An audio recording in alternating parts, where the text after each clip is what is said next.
The Mayo Experience. Mayo Experience. Mayo Experience. Mayo Experience. Experience. Welcome to the Pat Mayo Experience, Week 15 spread picks, game previews, super locks, and a whole bunch of other stuff that we'll say that will not come true. If you want to get into a draw for $75 DK dollars, what you do is subscribe to the Pat Mayo Experience audio podcast. Leave your DraftKings handle along with a 5-star review and something you like about the show. That way, you'll be in a draw for $75 DK dollars. If you want to get into a draw for $20 DK dollars, and these are not mutually exclusive. You can do both of these, so I suggest you do both of these. Smash the like button for the video. Leave your DraftKings handle in the comment section. Tell me your favorite spread or total in Week 15. That easy. Now, since that is so easy and I'm giving away bucks, the least you can do is go vote Mayo for Fantasy Analyst of the Year, Sports Betting Analyst of the Year for the Fantasy Awards. The link is in the description of this podcast and video. It takes like 20 seconds, and vote as many times as you possibly can. That way we can win, and hey, maybe we can move the show to twice a week. Who knows? Have the gang all together, because Geoff Fienberg is here. Let's do it. Keep clicking. Yeah, you were on twice this week. That is true. We did our President's Cup preview. I'm excited for that. I was worried we were going to miss like the live draw during the show.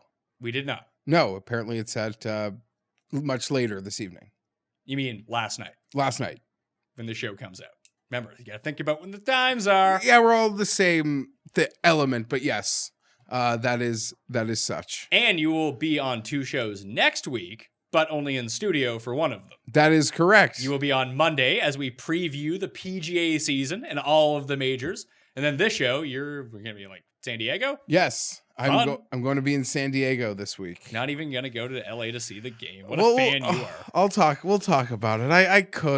I need some direction. Like you can use Waze.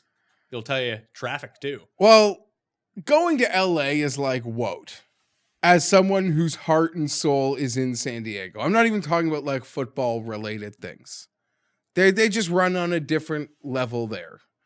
San Diego is more my element. And there's a lot of things in play. I could use some direction. If I knew what was going to happen, it would help me make my decision. The DraftKings Listeners League link is in the description of this video and podcast. If you want to play, best tournament on DraftKings, rake free, $15 to enter, 3 max entry. You can come take my money because I never win. So if you win, you have taken my money from it. I think that's everything. Let's see. Listeners League, Vote Mayo, major preview, the giveaways. Yeah, I guess it's time to introduce the third member of the team, the coin. Coin's looking pretty good here. Getting actually kind of ratty. It used to be very shiny. This 1994 Canadian Looney. Paul is behind the cameras, which means it's time to introduce a Tim Cust. Tim Cust. That is not my name. But it is. It isn't. That's how people know you, as Cust. Some do. The panache of going last. Yeah, it's great. I like to think of it like a par 3. You want to be hitting last off the tee box. The honor is no honor. I want to have made birdie on the. I don't want to be the guy that didn't make a triple. That's not going last on the hole before. Fair enough. I know my weaknesses. Tim is. I'm starting to worry Tim could catch me. I mean, yeah. If we recap last week, Tim won the week. With 8 wins, 8-6-2. Tim was to bring him to 96-106 for the season. You were 6-8-2, so you lost 2 games to Tim. You're now 101-101 with all the ties. I was 7-7-1. I'm 103-99, up 2 games on you. So yeah, you're only 5 games ahead of Tim now. The coin was 7-7. 88-114 on the season. I don't think the coin's going to repeat as champion amongst our pickers. But I mean, Tim, I guess he could also argue catch me. He could catch you. You need some fire weeks? I haven't. Yeah, I've just been such a lollygagger on this whole thing. I think I've been 500 3 weeks in a row. Yeah, I literally have just come off that streak to finish 2 games under because I suck. Well, the Giants pulled through for me on Monday night against the 3 of you. That's where I got my game back. I'm like the opposite of Baker Mayfield. When the stakes get bigger and the season gets later, I get better. And you were 8-6-2, which was the best. Sure. But I mean, what happens when you go like 4-12 this week? well, then I'll still be losing to the two of you. So what great injury does it do? No, you're talking up how great you are late in the season at these picks. Hey, last year I beat you. I held you off. Yeah, but you didn't win though. It was like when you were winning going into week 17 2 years ago or 3 years ago, whenever that was, by like 5 games. I came back to beat you in the last week. I'm also in a big money pool where you pick every game straight up, and I'm only 1 game back. And what kind of pool is that? What does he count as big money pool? It's probably like $3 to buy on the in. line. Oh. So good luck. I hope you win. You pick every game against the spread? No, straight up, he said. Yeah, That's the biggest loser pool of all time. Whatever. There's lots of people in it, and it's annoying because you have to employ a very different type of strategy. Anyway. SUPERLOCKS last week, I was the only one to win. Not only did Denver cover, they won outright, which was just fantastic news. Geoff had the Saints, they lost. I believe Tim had the Jets.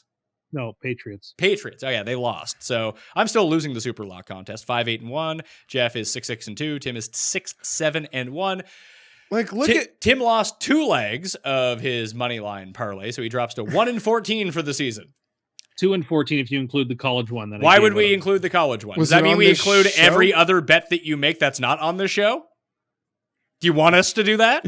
No, I'm just saying I hit one on the Twitters on Saturday. He hit a money line college parlay that was like minus 175. What did he? LSU and Oklahoma. And what it was else? LSU, Oklahoma, Ohio State, and whoever the other huge favorite money was. line. Yeah.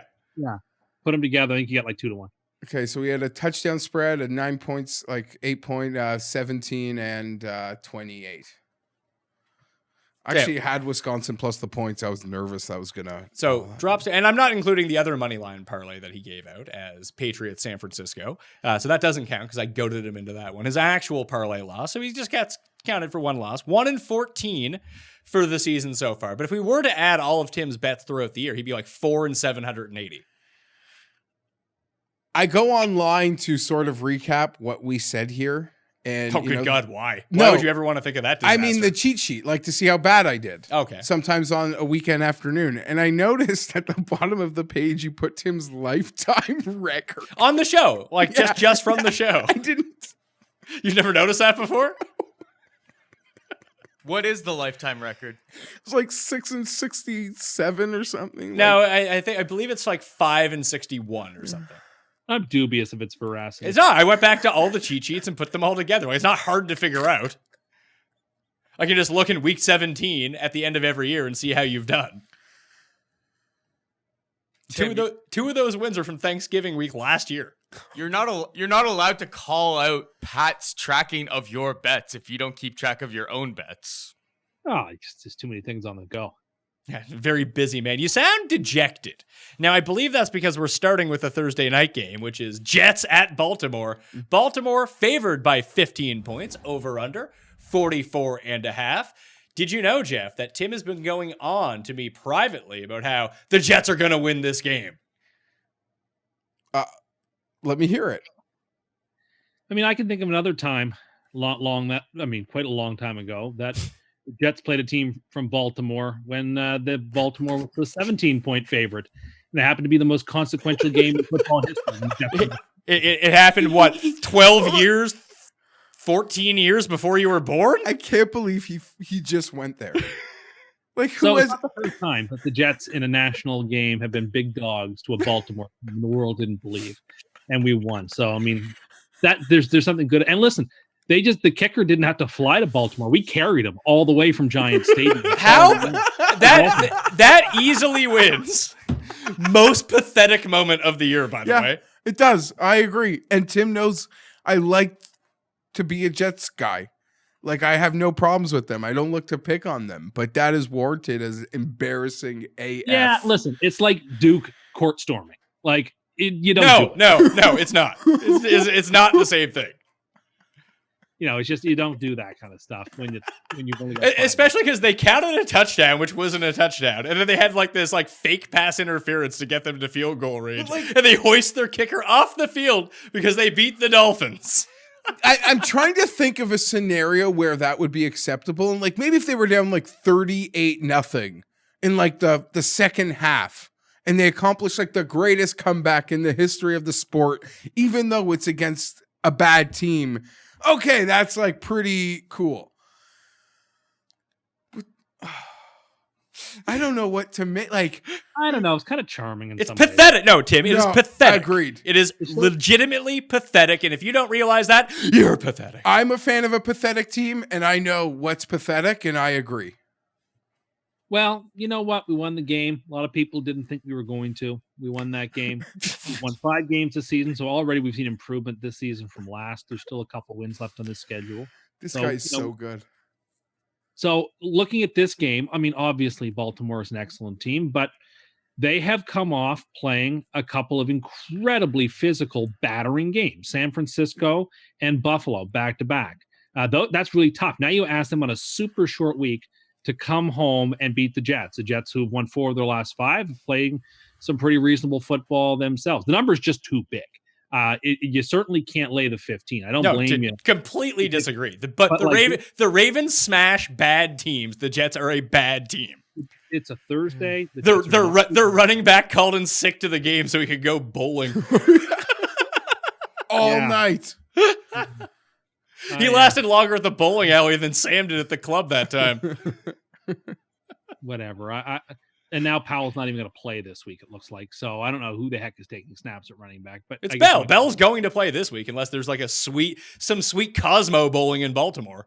Yeah, Bell and Montgomery will probably take the load, but they don't run much anyway. I don't know.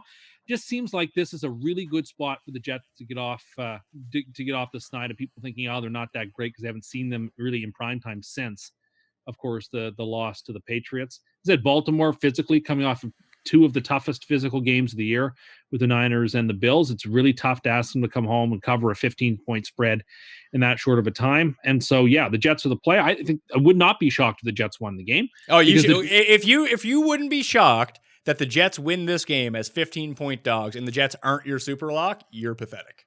They're not my super lock. You just said a 15-point dog might win, but they're not your super lock? They might win. I'm not over here guaranteeing anything. However, I did put together a free money teaser this week, and the Jets are the first part of that teaser. Get things rolling on Thursday. Get that game up to 23. You get it through a couple of key numbers. Boom.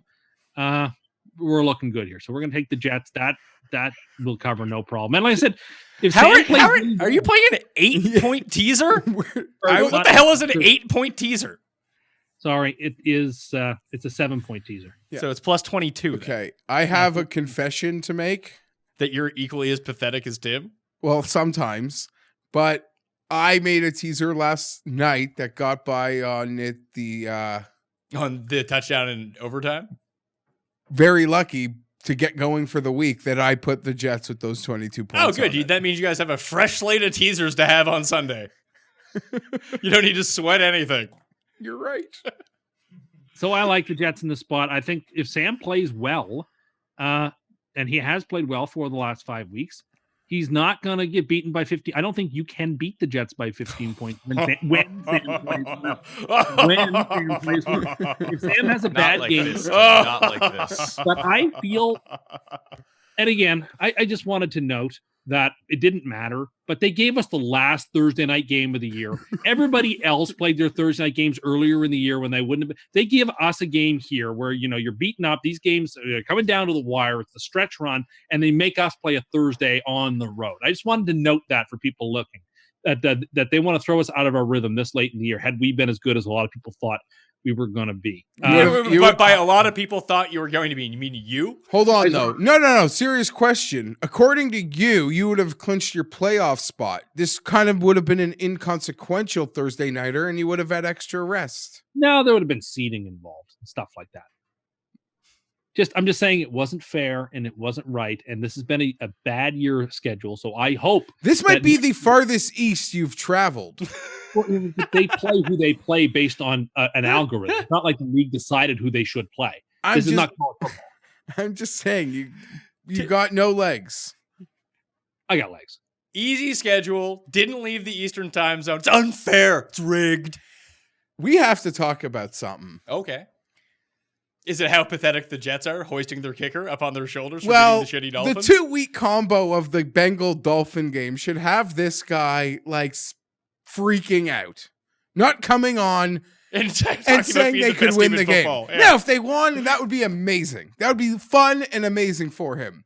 But the fact that they could play those 2 games in a row against those 2 teams and those 2 coaches, Flores is great, but but they needed the game to be rigged in order to win against Miami. like that's as an embarrassing a 2-week stretch as arguably we've had in football that doesn't include the Jaguars. But what I want to talk about is the biggest indictment in the league right now is your head coach and what's going on in Nashville. Because Adam Gase expects his quarterbacks to be Peyton Manning, to put the workload of Peyton Manning, to put the 5-7 step drop work playbook on these kids. Peyton Manning's a once in a lifetime football player. So is Sam, according to Tim. But he's not Peyton Manning.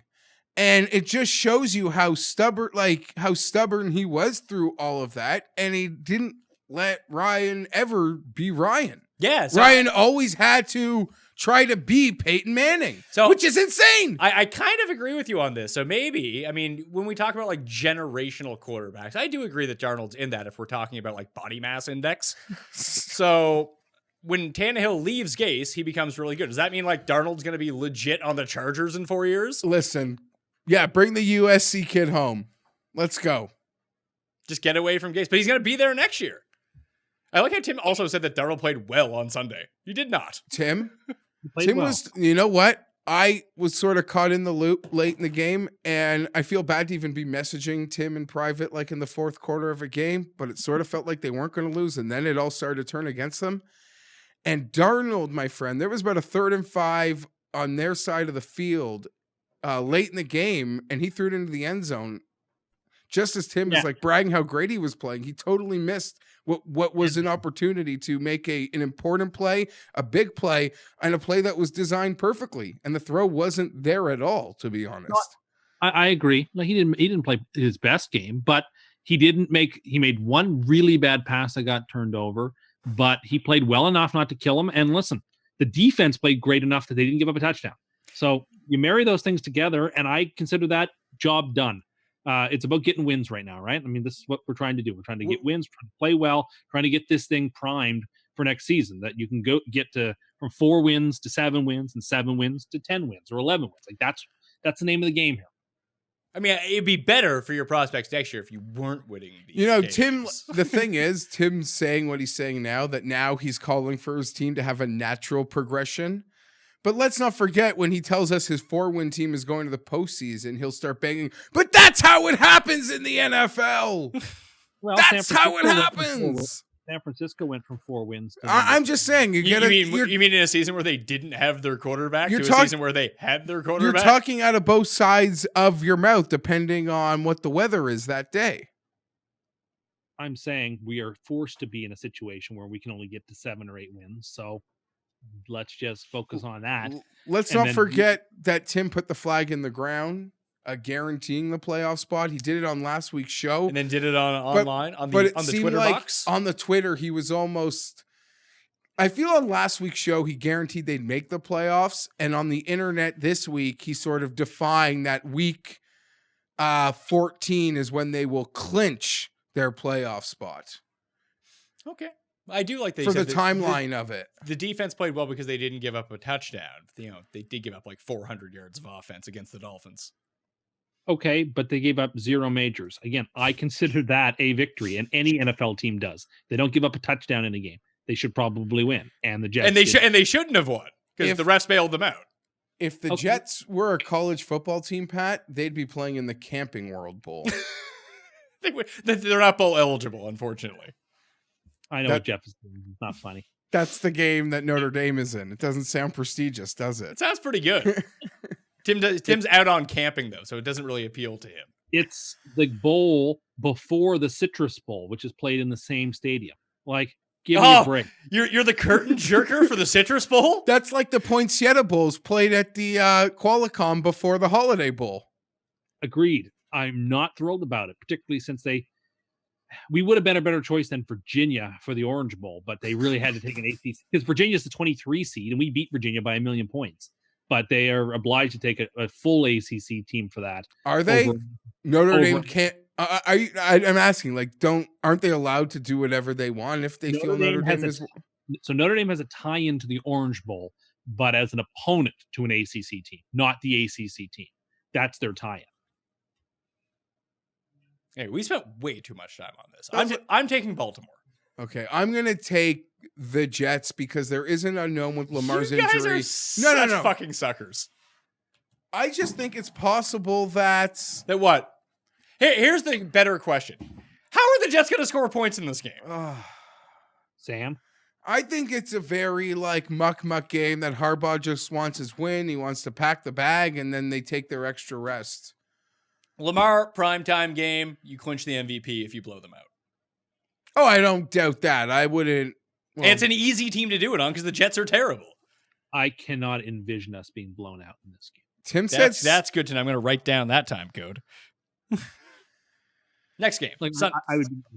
I'd be nonplussed. I would like to say one more thing about Tim. I heard on your Sunday show, he confessed that on third downs, he puts on his big foam Jets hat. Yeah.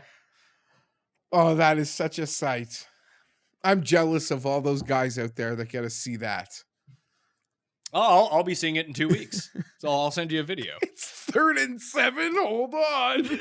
Offense and defense, I like to put but he can't wear it because it hurts his neck because it's too heavy. Bad purchase, but having been made. He has to find the practical use for it. Okay, so we're 22 minutes into the show and we're through one game. Good pace we're at here. It was a Jets game, so we'll go quicker. All right. So we'll just pick these games and not even break them down. We could have a super speed game if you want. We don't need to. Well, I mean, we'll just talk about it, unless there's something you really feel about some of these games. Chicago at Green Bay to kick off the Sunday slate.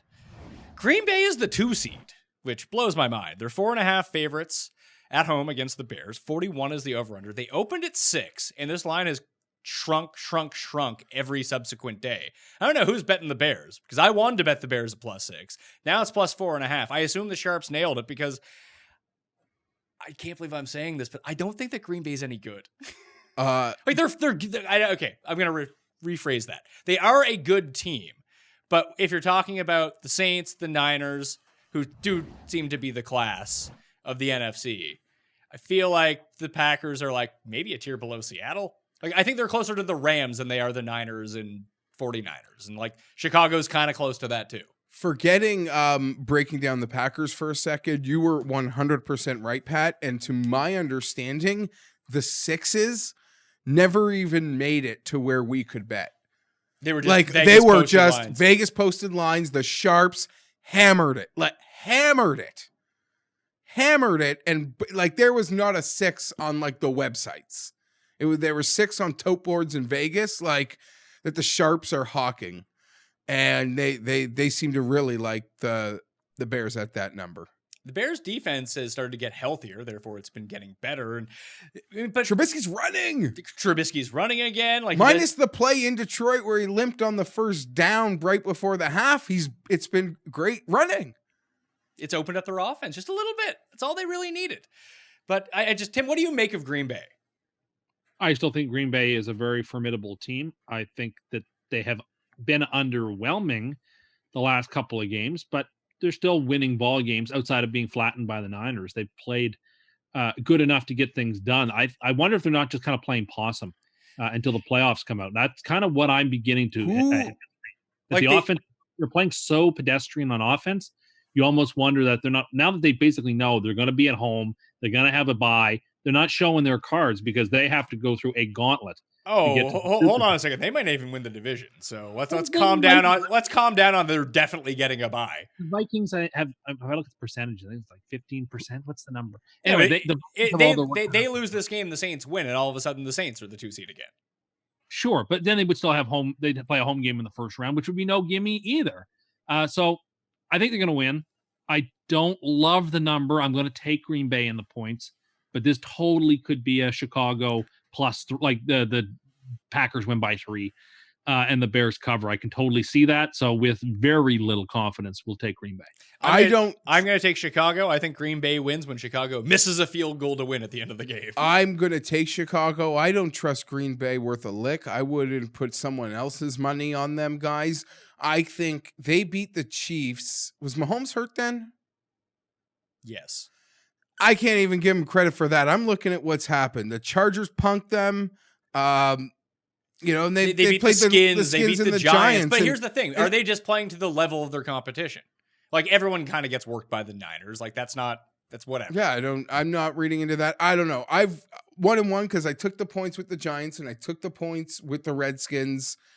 I'm just going to take the points against the Packers. I don't believe they're as good. I worry this thing could get lower, but then at some point, like, Joe's got to come in and Bet the want Packers. to bet Aaron Rodgers Yeah. because that's easy. And if you've been betting the Packers this season, you've been profitable. They're 8-5 against the spread. There it is. So No, I was high early on them. We got that great Chicago and Minnesota where people were underestimating the defense. But the defense turns out isn't like great.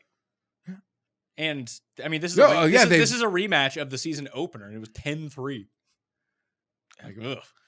Anyway, And teams with high-end lines or high-end talent on the lines can cause them a lot of trouble. We saw what happened to them versus the Chargers. We saw what happened to them versus the 49ers. I'm not comparing those two teams, but Chargers do have a couple guys that get sacks. yeah.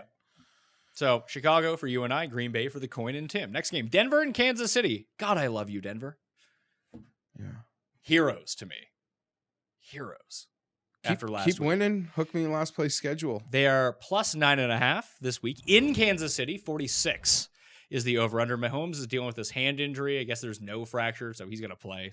He looked fine. I mean, I think it was more of a game plan thing in the second half against the Patriots, where they kind of got away from what was working for them. They really tried to establish the run, and that just did not work at all because they have no running backs left. It does look like, I mean, Damian Williams is expected to miss the week again. Darrell Williams is out for the season. So we'll see how their backfield ends up maturing as we get into the playoffs. But it's funny. As much as I like Denver to cover the number at Houston last week, I do not like them to cover the number this week. I think Kansas City is a bit more consistent offensively. And yes, you can run on them, and Denver can run the ball, but you can't pass on Kansas City the way that you can. Everyone passes on Houston. Like, their pass defense is horrendous. Kansas City's is not. Drew Lock has looked fine, but it seems like he's just 2 or 3 mistakes away from really throwing a game away. Like, he almost threw the Texans back into that game somehow. So I was very happy with my early cash out option where they just gave me the money once it got up by a certain point. But I'm going to take Kansas City minus 9.5. I'm coming in on the Chiefs as well. They have every reason to put the pedal to the metal because, of course, one Patriots stumble and they get the bye. So, like, they're not going to be letting up. When these two teams played earlier this year, Kansas City took them apart without much difficulty. I mean, Locke wasn't in the game. Locke has impressed me. I think they've sort of got their at least short-term answer at the position. But I think the Chiefs, who are beginning to hit their stride to some degree, take care of this game and win it by 2 touchdowns. Close game. Division game. It's going to be closer. Yeah, but you have to remember, Kansas City is not the Chargers, so they can actually like beat teams like this. Oh, like that. No, close game. It's a lot of points. I think Mahomes, he's a little banged up. Fangio will try to hurt it. I'd be shocked if the Chiefs lost this game. There might never be a moment where it feels like they're going to lose the game, but 9.5 Denver. Okay. Houston at Tennessee. This game has huge division implications. Going forward, we have Titans by 3 at home. 50 is the over-under. Is Ryan Tannehill a top 10 MVP candidate, Geoff? He's rookie of the year. He's comeback player of the year. I don't think he's he rookie should of get the year. MVP votes. I don't think he's rookie of the year. I'm pretty sure he is. I don't know what to make of this game. It does feel like there's a Tannehill pumpkin game coming, doesn't it? Yeah, of course. Oh my God. And Titan fan, don't worry, I know one of them. He thinks they're winning the Super Bowl, franchise tagging Tannehill and drafting Tua. They're getting their cake and they're eating everything. I'm going to take, I went against Houston last week. It seemed just like coming off the Patriots win, but it seemed like a very big trap for them. but they got punched in the mouth pretty badly. I think they rebound this week and they go into win in Tennessee. I like the +3. If you're gonna give me Deshaun Watson against Ryan Tannehill, I'm gonna take Deshaun Watson. And the other tricky thing is too, while I talked about the pass defense for the Texans being horrendous, their run defense is like, all right, just slow down Derrick Henry a little bit, which is tough to do at home. He's been excellent at home. He's been excellent overall, but especially good at home. I do worry that Vrabel might just mastermind Bill O'Brien. That's always a concern, but I'll take Houston plus the points. Tim? Yeah, same here, and we're teasing the Texans up to 10. I think it'll be a close nip and tuck game. I think it's going to be probably a 3-point game in one direction or the other. So I like getting the points in that circumstance, and I certainly think give me double digits. I don't think the Titans or the Texans are going to beat each other by double in either direction. I think they're pretty evenly matched teams. I think both teams actually mirror each other in a lot of ways. The coin likes Tennessee. Bad news for us, good news for everyone else. Bet the Titans. I like Houston. You made a lot of the points I would have made. Deshaun Watson getting those points. My fear is the coach that one of them's gonna Bill's gonna do something so moronic. But at this point, something's gotta give. I'm with you. I don't know who the Titans play next, but I'm just beholden now, I think, to finding the pumpkin game. I assume they play either Indy or Jacksonville next week because they play Houston again in 2 weeks. They've already played Jacksonville twice. So they probably play Indy week 17 then. Tim, Yeah. do you know who they play No, next week? they play Tennessee again in week 17. I thought they played Tennessee in week.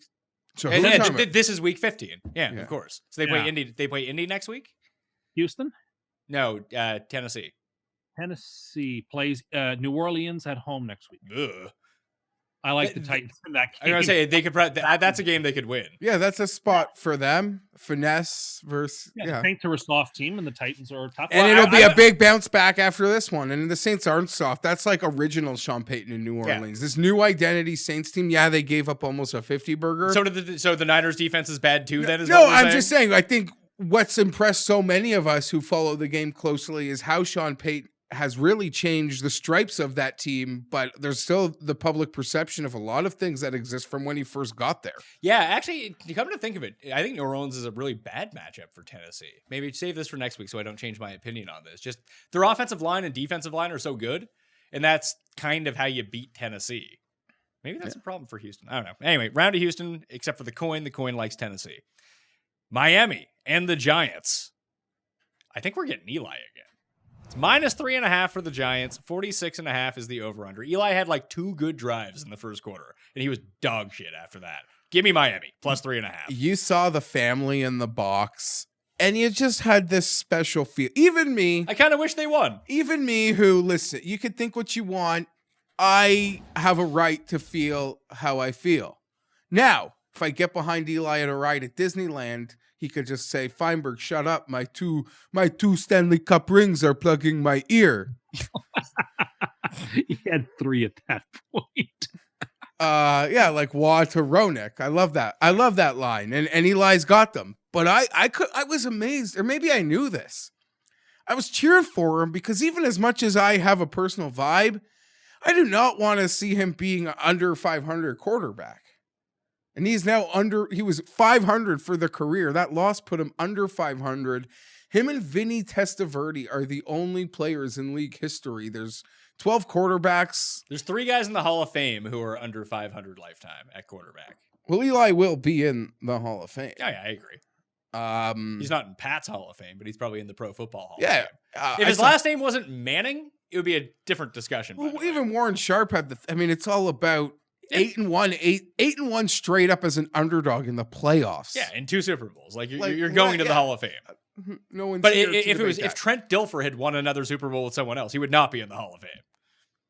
Yeah, that's fair. But yes, even I was catching myself like, okay, Eli, let's do this. Win the game. Couldn't do it. And Eagle fans can be obnoxious enough, but then like giving the Cowboys a free pass, that's not fun for anyone either. Do you making a pick in this game, or Did I not make the pick? No. I need Miami to win because I need the Giants to get to first overall. So Give you me can trade Miami. with the Giants? Yeah. Yeah. The Chargers aren't going to trade up. They'll trade back. So you're taking Miami +3.5? Yeah, you're probably right. We won't trade up. Tim, do you like the Giants? No, I like the Dolphins. Back-to-back games at Giants Stadium. So they're in their routine from last week. That can't hurt. They nearly won a game last week against a better team. Now they're going to play a worse team. I expect them to win the game outright. And we're going to tease them up to 10.5. And I like them on the money line, plus 165. They're on the short list of super locks. I like Miami a lot too. Like in our rudimentary breakdowns of these games, who has the better quarterback? The Dolphins have the better quarterback. Who has the better coach? The Dolphins have the better coach. They might not have any receivers left because Albert Wilson might not play. Devontae Parker might not play. They run out some guy named like Isaiah Ward or something like that. It doesn't matter. They have Laird, Tim's buddy. And you wonder if so many teams play the Dolphins, you could just take advantage of their secondary. It's possible the Giants can't even do that. Unless they just bomb it to Slayton every time, apparently. I guess. At this, I put it this way. For my fantasy league, I really do need Barkley to just mash Miami. 10 weeks of being terrible, scores 98 points this week. I'll take it. I'll take the loss on the spread show for Barkley to go insane for once. I need it, Geoff. I need it.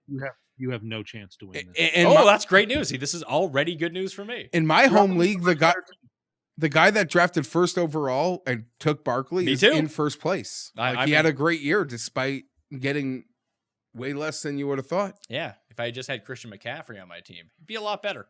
But we'll see. Maybe McCaffrey will suck the next 2 weeks. Because I'm playing against Christian McCaffrey. Saquon is going to help people lift trophies. He's going to explode in the playoffs. I like it because I believe they get Cincinnati next week. It's not even fair. Or they get like what? No, that's Miami. I think Miami plays Cincinnati next week. They do. The oh my God, Cincinnati's got to win. Saquon's like a DK lock this week at 77. Oh God, I don't want to hear lock that. it in. Chris Carson is the lock of the week on DraftKings. He has to be. Play both of them. He's playing the worst run defense, and Penny's out for the year. Yep. New England at Cincinnati. New England should be pretty prepared for this game because they've been filming the Bengals plays. Cincinnati's a 9-point dog at home, which doesn't seem like it's enough, but 40.5 is the over-under. I have a theory that the Patriots intentionally got caught filming the Bengals sideline because they're actually up to something else. And then, now everyone's focused on this. Everyone's looking at the left hand. You got to watch out what that right hand's doing. The Patriots are scheming something. I don't know what it is. Yeah, they've lost to all the division winners, and desperation's got to breed brilliance right now for them. I mean, Cincinnati beat the best team in football 2 weeks ago, so you got to watch out for that. They are going to murder the Bengals so bad so that they can be like, whatever was happening, it doesn't matter. Which is so weird and creepy about all of it anyway. And here I am. I'm a whack packer for this for a team that can't win anything, that's obsessed with good guy culture. And you look at the Patriots, and you look at the Astros, and you look at Patty Reed. Yeah, you cheat to win. That's how you win. You win by cheating. Sometimes you get caught. They've probably cheated in every game this season. And they got caught before the Cincinnati game. No big deal. They're going to win that one anyway. You always want to be cheating. Eddie Guerrero, world champion. Happens for everyone. Babe Ruth didn't have to cheat. He was probably the greatest athlete of the 20th century. Yeah. He just didn't have to play against black people. He's great, though. Yeah, real good athlete, Babe Ruth. Tim, are you taking the Patriots? Yeah, I kind of feel the same way Geoff does. I expect the Patriots to win by like 30 points or something stupid because of this. Like, you expect the Patriots to pour it on. It's like, oh, you think we, you think it really mattered that we videotaped it? We're going to win the game by a million. I mean, I read the story yesterday. I was like, I can't believe this. It's not the Patriots that I know. They would never get up to these sorts of shenanigans. I'm shocked. When I read the story online and there was a line where the videographer said he would be willing to destroy the footage and this could all go away, I thought, oh my goodness. Like, they don't even hire good thieves. They hire dumb thieves. I think they hire these dumb people to pin it on them. I want to. I believe they're bad and they're guilty. I do want to say, anyone out there that is a fan of a team, Pat will have no clue what I'm about to say because he doesn't really live in that orbit. But these teams now, they work so hard to give you those like sort of content pieces. And Like this, you said, I don't. Why would I ever? Consider yeah, that's what I mean. And the Chargers like have a bi-weekly show called Chargers Backstage, and it's literally like I think I would lose fewer brain cells by huffing helium. no, but it's literally like their own version of Hard Knocks. And they do all these corny things like sort of follow around the equipment manager for the day and see what that shit's about. So they were just showing like a day in the life of an advanced scout. Mm-hmm. That was their like ploy. No, I understand these things are happening. They're so unaffiliated with the football team, but we're filming an advanced scout. They've probably had this ruse ready for like every time they were up there. The plan was, if we get caught, we're doing this like backstage Patriots piece, or what do they call it? Do your job. Like, we're the losers. We're the backstage Chargers. They actually have a slogan for their like team internet show called "Do Your Job." And anytime they got caught, they were like, "No, say it's for the Do Your Job show." I don't understand how this is against the rules anyway. The game's being filmed. But it goes back to last week where people complained at nauseum that the Patriots got screwed. And they did. And I am delighted that they did. It made me happier that they lost because they got screwed. Because now they get to know what it feels like. I'm happier the Chiefs won in an underhanded way than they won outright, because I am delighted the Patriots fans and the Patriots had to experience what it's like to have a game ripped from you that you deserve to win. I hope that they got a taste of their own medicine, but the scales are not nearly balanced enough. And any empathy or any pathos that they might have derived from that is expunged 24 hours later when they're caught filming another team's sidelines again. Like, this is who they are. Leopards don't change their spots. They are going to win this game. They're going to get away with it. They're not going to have any penalty. And we're just going to have to pretend like they weren't caught in the middle of the season taping another team's sideline again. It's so annoying, but it just will not be prevented. And they will just, if you stop them now, they'll find some other way to cheat, because they cannot play the game straight up. They're not just looking for advantages, they're looking for crooked advantages. Well, and just so I'm not surprised when crooked teams do crooked things. I kind of wish I was a Patriots fan. This sounds great. They're the exact type of franchise that I would actually root for. I don't, but it seems kind of nice. Patriots fans, by the way, just the worst. Crying. Like, I mean, it'd be no different than if it happened to Tim. And like the Jets got every call for all time, and then they got screwed once. Tim would have a meltdown. That's exactly. No, shut up. Shut your mouth. Shut your mouth for a second. See, if you had switched programs, I wouldn't be able to drown you out like this. But hey, you wanted to be able to see me do this to you. However, a little inside shop talk right there. But like, is it a lack of awareness? Is it a sense of entitlement? Or just people from Boston idiots? Before you're talking about the internet. No, I'm talking about mainly about the people in my life who like the Patriots. These lunatics booed them off the field at halftime like they got some goddamn nerve. I sit here, no offense. They expect, you know what? Man, we expect the best in Boston, Geoff. I just want them to know that I don't hold back their greatness like Tim does and like some other people. I do believe we're watching the greatest coach in Roger Federer like play and Tiger. Like, Roger Federer's his own coach. I just mean, Brady. It's just fun. I back him so hard. He's the coolest guy on the planet. But do not think... Is he the coolest guy on the planet? I think he's pretty swaggy. I don't think he's pretty cool whatsoever. No, I think he's kind of like Tim. I feel like he doesn't leave his house. No, he's pretty cool.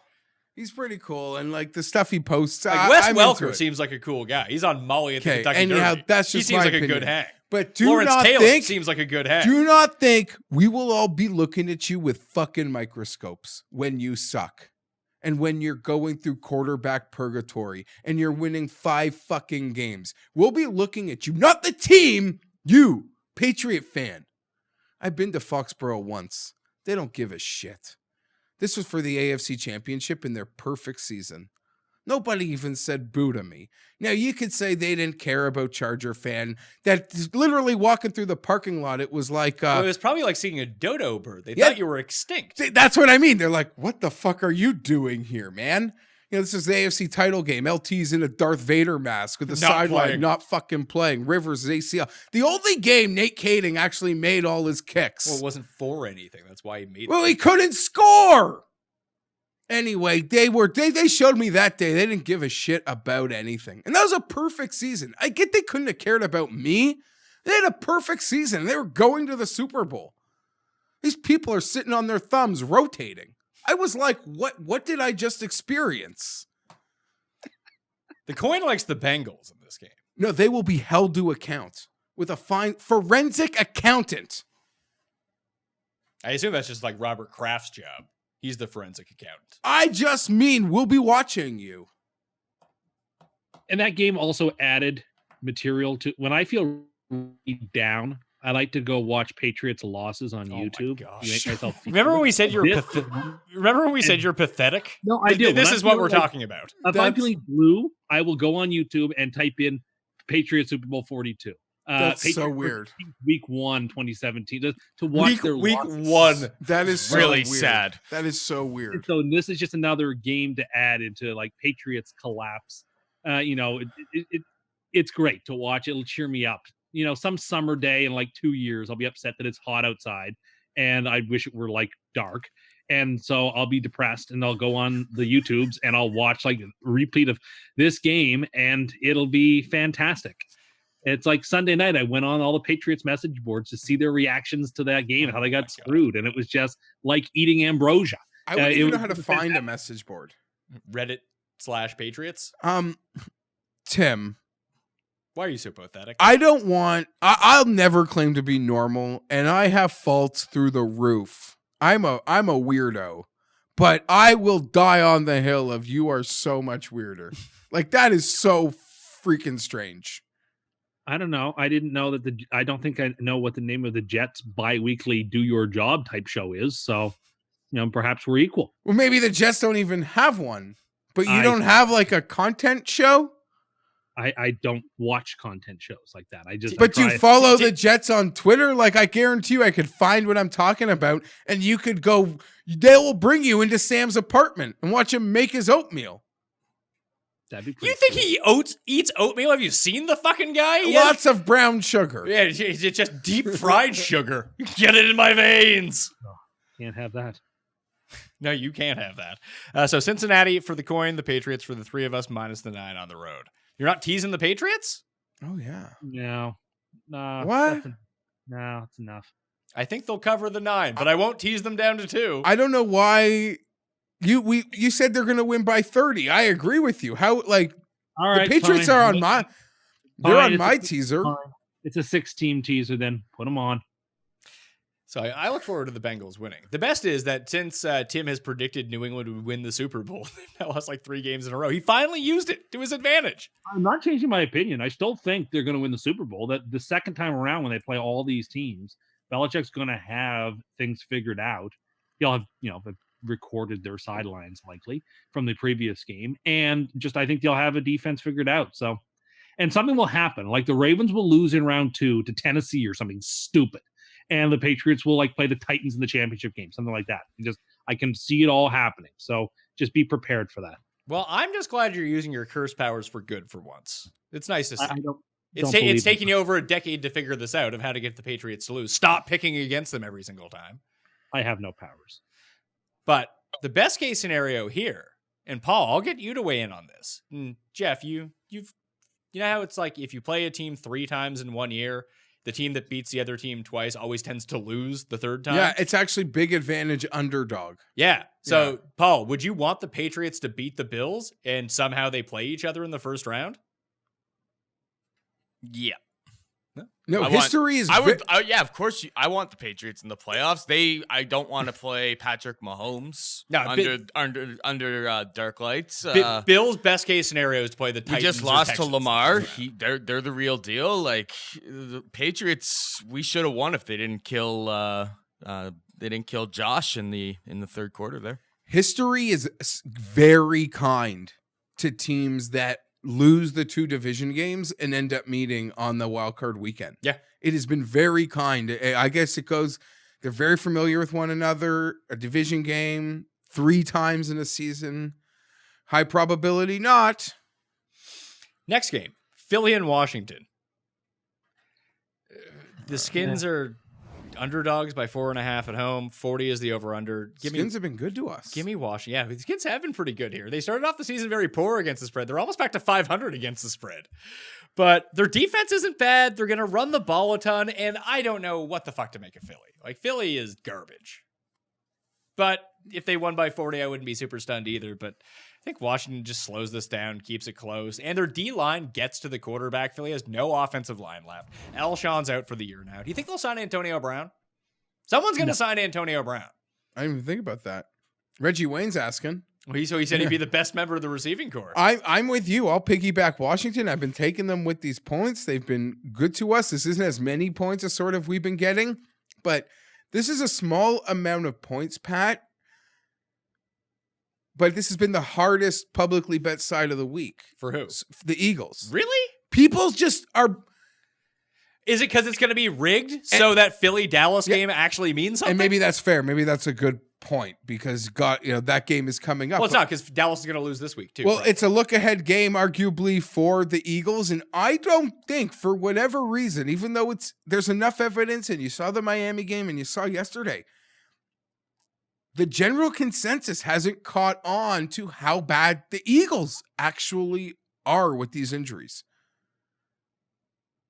But I'm Washington, but yeah, if the Eagles spank them because it means so much more, wouldn't shock me. But there's a couple games this week. This is a Super Bowl for a team like Washington, your division rival. Yeah, I mean, it just even to play off Tim's just general mantra. This is a division game, and we're getting a home dog. Take the home dog. Which will be played in front of about 10,000 fans. I'm gonna Eagle take fans. Exactly. I'm going to take Philadelphia. No, you're going against what you usually do. Yeah, I think Washington has the least home field advantage of any team in the NFL. And when they're playing an opponent that will pack that stadium with fans on a short trip, just go on the Acela and get up to Philly, up to Landover. I think that, it'll be like Arizona's Pittsburgh game last week. It's going to be loaded with the other team's fans. It'll be loud. And I think Philly will get things right in that game. I would say that the Chargers have the least. Yeah, I would say in 3 years, the Chargers haven't played a home game. I would at least say like week 1, the Redskins have a home game. Like the season ticket holders show up. It's week 1. Like they're excited. So that's 3 home games. If you want to say they've had none, I'll say 3 week 1 or home openers would mean they've had a better home field than the Chargers.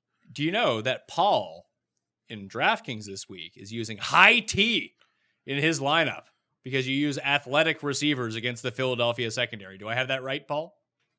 I used them last week too. You got a touchdown, but this week is the week they're gonna unleash. They're gonna let Dwayne Haskins actually throw the ball this week. You can't just run into the Eagles' offensive line like that. Just doesn't work. They're gonna have to pass, and I'm even considering playing a little Dwayne. Like I'm talking like 2 out of 20 lives. Dwayne Haskins, 4,600. Oh gracious! Well, I saw someone on the Let's weekend. Go. Like had their Dwayne Haskins ownership percentage so low that they're like, I'm going to win $1 million with Dwayne Haskins. You don't get like progressive points when it comes onto it because the guy is unowned. Next game, Seattle and Carolina. Carolina's 6-point dog at home. 48.5 is the over-under. Seattle coming across the country after playing a primetime game in the Eastern time zone. Panthers have been like good 1 week, bad 1 week, good 1 week, bad 1 week, or like competent 1 week, bad the next week. Seattle doesn't have a good defense. So that's one thing. No Rashad Penny, but I feel like Carolina defensively at least does everything poorly that the Seahawks do really well. And that's not good. Like Seattle wants to run the ball 50 times a game. They can run the ball 50 times a game in this game. That shouldn't be a problem. It does seem like a lot of points though. I don't know. I think Carolina's done winning games. That seems like a team that's as apart as you can be. He's bang on. I'm going to interrupt him to say, by all accounts, you could have your opinion on Ron Rivera, but apparently his players loved him. I can see that. And there's a lot of disgust to how that was handled. I thought they handled it pretty classily. to not let him finish the season. I mean. They basically came in and said, like, look, we want to evaluate some of the other coaches to see if we want to keep them around as well. It's like, you're not getting the can, we're going in a different direction. And we don't want to wait until the offseason to start our head coaching search. We want to start it right now. You're not going to be back. We'll pay you for the rest of the season. You can go interview early other places. I don't disagree with anything you said. And the owner had no affinity. Like, there was no bond. He didn't hire him. It's his call. Fresh slate there. They've earned that. My only point would be, shame on my NFL team if they can't. No, I'm not even talking about the Chargers. But if the team I cheered for can't know they're going to fire a coach and just handle it maybe a little more respectfully or let him finish the season and still know that they're evaluating coaches. Like, every GM should have a folder ready to go at all moment that is constantly being updated with the next coach potential. Well, now it's good for the Chargers. Now they could hire Ron Rivera and get a good coach. Yeah. Or the Jets. Yeah, we could be so lucky, but they're going to stick with Gase because there's just that. They might not. That could have been just a glad hand midseason. We know ownership words sometimes are almost the kiss of death. I don't believe it. I think he'll stay, and I don't like it. I think they've now won too many games that they can't hire him.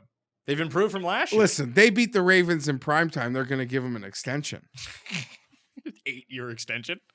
So I'm going to take Carolina solely on, I outlined the factors. On paper, Seattle should crush them. But again, West Coast team coming off a primetime game late on Sunday, playing on the East Coast. And Seattle just plays close games. Like, just take the points against Seattle if they're getting like more than 5.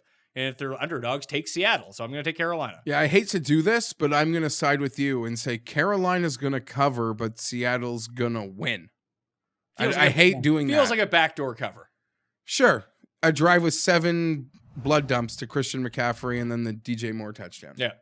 I like the Seahawks to win it by a touchdown or more. So Seattle is flawed. And sure. Yeah, but they have Russell Wilson. It's the exact always, if we rewind to imagine it was either the NFC wins total show from this year or last year, or potentially both. I believe I picked Seattle both years to win the division. Yeah, and they've been down. The national consensus has been down. And my only argument is they have the best player. That means a lot. Magic. And yet they're not going to win that division last year or this. I mean, if they win in week 17, they win the division. Not necessarily. They got to win this week. They got to win next week and then win in week 17. Okay, sure. Probably. I mean, you just said they're going to win this week. They are going to win this week. Then they have to play, I think, who do they play next week? The Rams? No, they play the Cardinals. The Cardinals? We should win that, but then the Niners are going to the Niners have to play the Rams next week. Then they have to play Seattle. And I don't see the Niners losing to very many teams right now. I don't think the Seahawks are positioned well to beat them. I don't know. We'll see. But if the Seahawks and Niners both get to week 17 with wins, and Seattle beats San Francisco, Seattle wins the division. Yes, that's right. And I'm trying to see what are their odds for that? Like 20%, 25%? To beat San Francisco? To win the division. I don't know. I mean, it's basically like, what's that line? Is that game in Seattle or San Francisco? It would be in Seattle. It's in Seattle, so they'll be what, like 1.5 underdogs? One would have to imagine something like that. So let's say they're 2-point underdogs in week 17, Geoff. Division odds, like right now, if Seattle was paying more than 3-1 to win the division, it's a good odds bet. Of course. 3-1 is what they should do. They have a 36% chance according to 538. So I wonder what the division odds are. But they told us Hillary was going to win. Yeah, Hillary, 99% chance winner. Actually, they were the best of the bunch. I think they only gave it 70%. Let's see. I wonder if they still have like division odds out. They probably don't, do they? How to win division. Win division. They apparently don't have that one on the board. Oh, NFC West. Seahawks plus 162 to win the division. So yeah, those odds are too short. Yeah. Anyway, it's basically a coin flip. At Seattle. If they win this game, you assume they beat Arizona, and it's not like San Francisco can't lose to the Rams as well. So all things being equal, them both getting there, like Seattle has, if they're going to be 2-point dogs and the game's going to be basically a coin flip, they can win that division no problem. Then bump San Francisco to the 5 seed, which would just be horrible for what the season that they've had. Well, but they went into the Superdome and took care of business. They probably would do it again. They can go into Green Bay and beat them. Like they don't, and they have probably the least home field advantage of any team in the NFC. So like it probably hurts them less than anybody to have to go on the road. Can I? Yeah, but they wouldn't get a bye. That's a big deal. Yeah, they wouldn't get a bye, but they would win that extra game anyway. So yeah, it's unfortunate for them, but they would. But still what do you mean? What do you mean? Why are you saying they beat Green Bay? Green Bay's your pick to go to the Super Bowl. I said they could beat Green Bay. Oh, Like they could beat Green Bay. okay. So Carolina for me, you, and the coin, Geoff. Seattle for Tim. Last game of the early slate, Tampa at Detroit. Just before we came on air, I saw that Marv, out for the season. And who did we say the other guy was? Lacey is their other receiver? Yeah. Someone named Lacey is going to be starting opposite Kenny Golladay this week. Blau at quarterback. The Bucks are 3.5-point favorites in Detroit. 47.5 is the over-under. Jameis is dealing with a hand thing as well. He's going to play. Mike Evans is not going to play. He's likely out for the season. Scotty Miller is probably also out. This game is just full of injury. This game is a disaster. But I don't know who to take, Geoff. Convince me. I hate this game. Jameis, he seems like he's healthy. I love watching Jameis, the good, the bad with those two receivers is almost as entertaining as anything that happens at 1 p.m. on Sundays.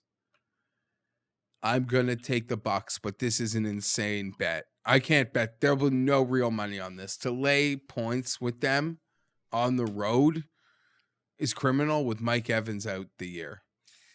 Yeah, Tim, where are you going? The coin is taking the Lions. Tampa. Man, I need this game because if Tampa wins this, I'll probably win that bet with you guys. Oh, shit. Like they're 6-7. They win this. They still have Atlanta left. And I'm trying to think they had somebody relatively beatable next week too. Like I could possibly push with this win and one more and even win it if they win the next three. So and imagine you would have won real. It's 7.5, the line that we all had. Oh, there you go. So if I get the win this week, I've got a real decent shot at winning this thing. So I need this win. And if you only made the real bet, you'd have be winning money. Yeah. But they get the Saints again, don't they? Maybe. I know they have the Falcons in week 17 for sure. They've played. No, they don't. The Saints. The Saints have Tennessee next week. I was gonna say because they played Carolina twice already. They don't. They probably have an AFC game. Let me take a look. That's weird. They play Houston next week, actually, on a Saturday at 2 p.m.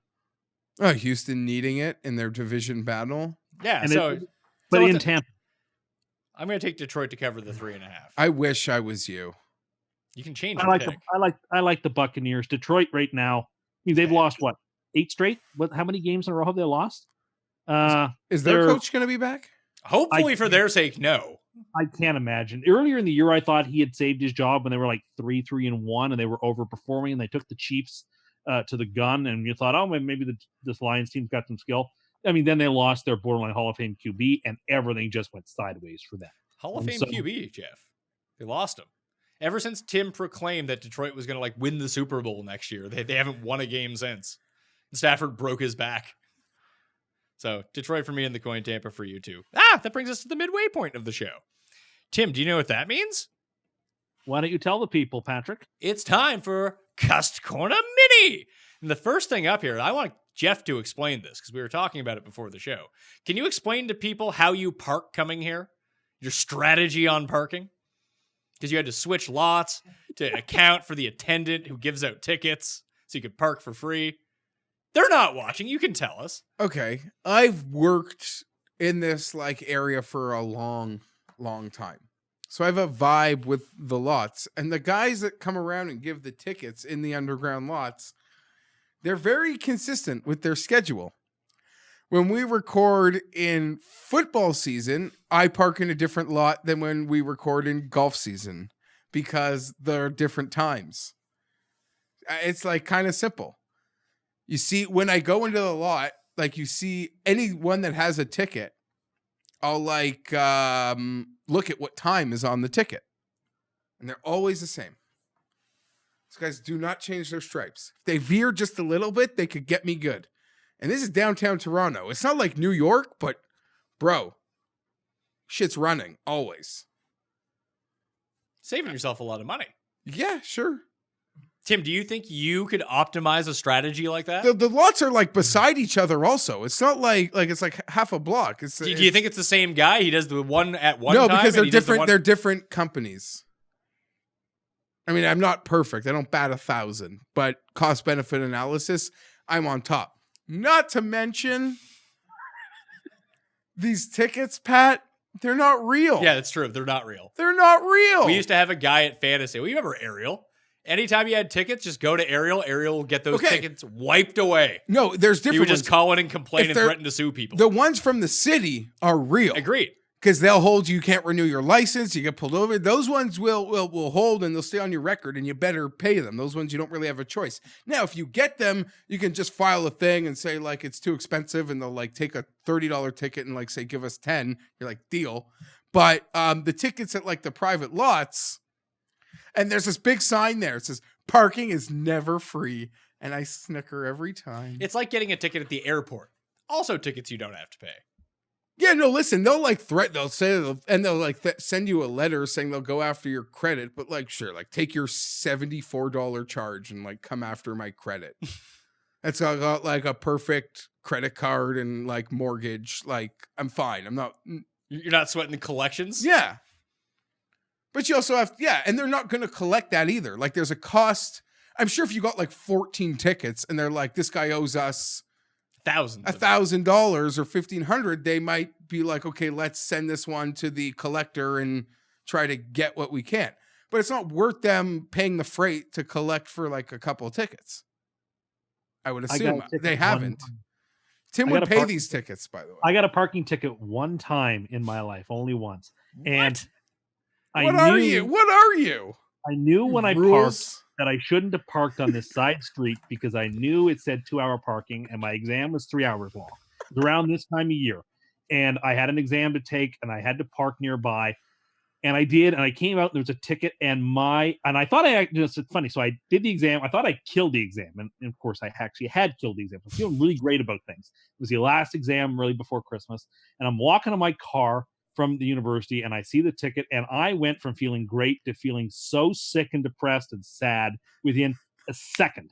Because I knew now the rest of my day is going to be, I have to go immediately downtown. I've got to pay this ticket. You got like a month. Well, I paid it that very day, that afternoon. It probably wasn't even in the system yet. I paid it instantaneously and got it done. And I have never, ever, ever since parked anywhere where I thought there's even a remote chance. Well, I don't like your rules, like that you play by the rules. You're too very much by the rules, but that's actually disingenuous. Only because you know how like you've scouted out when the people come along, so you won't get parking tickets. Tim has done the opposite. So he sees when the meter maids and those people are coming up, and he just parks in the handicap spot and drags his foot when he gets out of the car. So they're like, "Oh, he must have forgot his thing at home." That's what Tim does. Listen, Tim's real sneaky like I spent a decade. Never do that. I spent like 8 years working across the street from like 9 to 5, or like actually all kinds of hours. Sometimes like there was a few years where I had like the 2 to like 12. Horrible. But so I know the area. I know these lots. So Tim and I went to the same college. If people were ever wondering how Tim and I know each other, we met in college. So I had a different parking strategy from him because I used to drive every day. What? You certainly did have a different parking strategy. So I would just go park on wherever, like close to the school, so I could just like walk straight to my class. But I just saved, like I'd get one ticket, and then I just saved that ticket. So when I went and parked, I just put the ticket underneath my thing. When I'd show up in the afternoon, and people just walk by me and not give me another ticket. It looked like they had already ticketed me. See, I'm not gonna lie. I had tried that. It did not work. Some meter maids The guy's are like, savvy to he's it. like, I Other didn't ones- ticket that car. And Like, especially because a screw lot this of the guy. time this was in the middle of winter, you really think they want to go scan in the middle of Yeah, winter no. to go check it? Oh, yeah. No, they do not. And I feel This isn't indoor parking. This is outdoor parking. Yeah, they just know they got to meet their. Listen, they show up back at head base and they didn't write a single ticket. That's bait. But they know they only have to like meet a quota. They would also do a thing where they would come out and they would draw a chalk line in front of your front tire. Yeah. So- for sure. so You gotta wipe sometimes it. I- You move the tire. Yeah, sometimes I would just yeah. kind of come out and move my car like 2 inches forward. Yeah, absolutely. Just basically just push down the clutch and let it roll for a little bit with the e-brake off. And then boom, just try not to hit the car in front of me. Get you out of a lot of stuff. That way you don't have to pay for parking. If I had money, I would have paid for parking. I didn't have any money. I love the mental picture of Tim like freaking out over a parking ticket, slaying the exam, walking out of that, like just popping his, like just walking, swagging back to his car, thinking like, did I get like 90 or 94? No, we're talking about Tim here. As So- someone who went to school with Tim, it's either did he get 98 or 100 Okay, sorry. on like advanced exams. Okay, I agree. I was just trying to pull it back the No, slightest. that's not what So we're yeah, talking that's about the here. debate. Did I get like 95 or 100? That's all that's going through his head, and he knows he crushed it, and he's snickering in his head at the poor sap 2 seats over that he knew struggled so goddamn hard. Me and you, trust me. And then I can't even read. if I felt like I crushed an exam in university, I assure you a parking ticket would not have brought me down. Why don't you check your privilege, Geoff? I crushed so few exams, trust me. I saw the picture on Twitter yesterday, or not yesterday, a couple of days ago, of the exam hall with 700 desks in it. And just the sight of it made me shiver. Do you know my least favorite thing other than the exams itself? I would rather be 10 minutes late than 5 minutes, 10 minutes early. Those psychopaths sitting outside of the room with their books open. I like to be prepared. There's one thing, like the only reason What that do you mean prepared? How does that has nothing to do with being prepared? What, being there early? Yes, I think it does. Could be, okay, I would be on campus, but I would not be within like 300 feet of the room. Yeah, I'd stay outside the door. I'd go for a cig, and then I'd walk in. We'd be good to go. You know what I'm talking I need about, to right? sit. I need to know who I can cheat off of. I need to see my peripheries. But they don't if let I you need in to. there yet. Oh, you can actually sit in the room? Yeah, a lot of the times. I'm talking about this massive humanity lollygagging outside the door. Real, no. If it wasn't for exam, like I would actually go scout classes as I ended up getting deeper into college, where I would only want to do things that like I had no time for assignments, not really my speed. I just liked writing tests. If it was tests only, like an essay and 2 exams. I mean, Tim, how many times did we take that one professor who just only had exams? Yeah, exactly. And he was great. And I like exams too. There's only a couple of times in my life I had to go into one of those rooms with like 500 desks to write an exam. And just, there is something profoundly unnerving about 600 people being dead silent, all writing at the same time. It's just something sort of unnatural. You're not used to seeing such a thing. Well, you are bringing me back to the state of hopelessness as I'm sitting there before these exams. Even if I had no idea what was going on, Pat Mayo was a game time player. You put an exam in front of me, I don't care what it is, I'm passing it. And I'm probably doing. I'm probably doing well on it too. I didn't fail anything, but let's just say I knew exactly what I needed to get. And I got there and... Oh, you people were the worst. When I used to teach courses, the students would write me, in advance saying, hey, what did I get on that final paper? Because I got to know, do I need a 90? Do I need a 60? You think I wrote asking what I got? Well, you wouldn't know because I would not upload my grades into any system. You knew your grades when I gave you the paper. I know when I'm writing what it's good for. And I know like, okay, this thing's at to like a 72. We are done. There's no polish on this. That's a C. That's a C- paper right there. Right there, we're in. Sorry. We all are wired differently. I wish I had what you had at times. Okay. As we're talking about these exam rooms, I have one really bad moment. Save that. I just want to give, and if there's younger people listening, well, obviously college students do it. Read the entire fucking thing before you start. Oh my goodness, yes. People don't do that. People get so freaked out at exams. Read every single question in full before you start doing anything. Before you answer a question? I wish I had this advice. You need to know what each question is worth so you can allocate the appropriate time per question. This one's worth the most? Let's do that one first. Yeah, don't start at question 1. You can start in almost every course you're in. The professor will say, I don't care what order you do the questions in, just make sure they're clearly marked. And start with the most important ones and the ones you know best. Get your confidence. What about a multiple choice? You'd read all of them? No, I'm asking. I mean, I would on a multiple choice because I would just scan through them and be like, which ones do I instantly know? Because it's multiple choice, you'll know, right?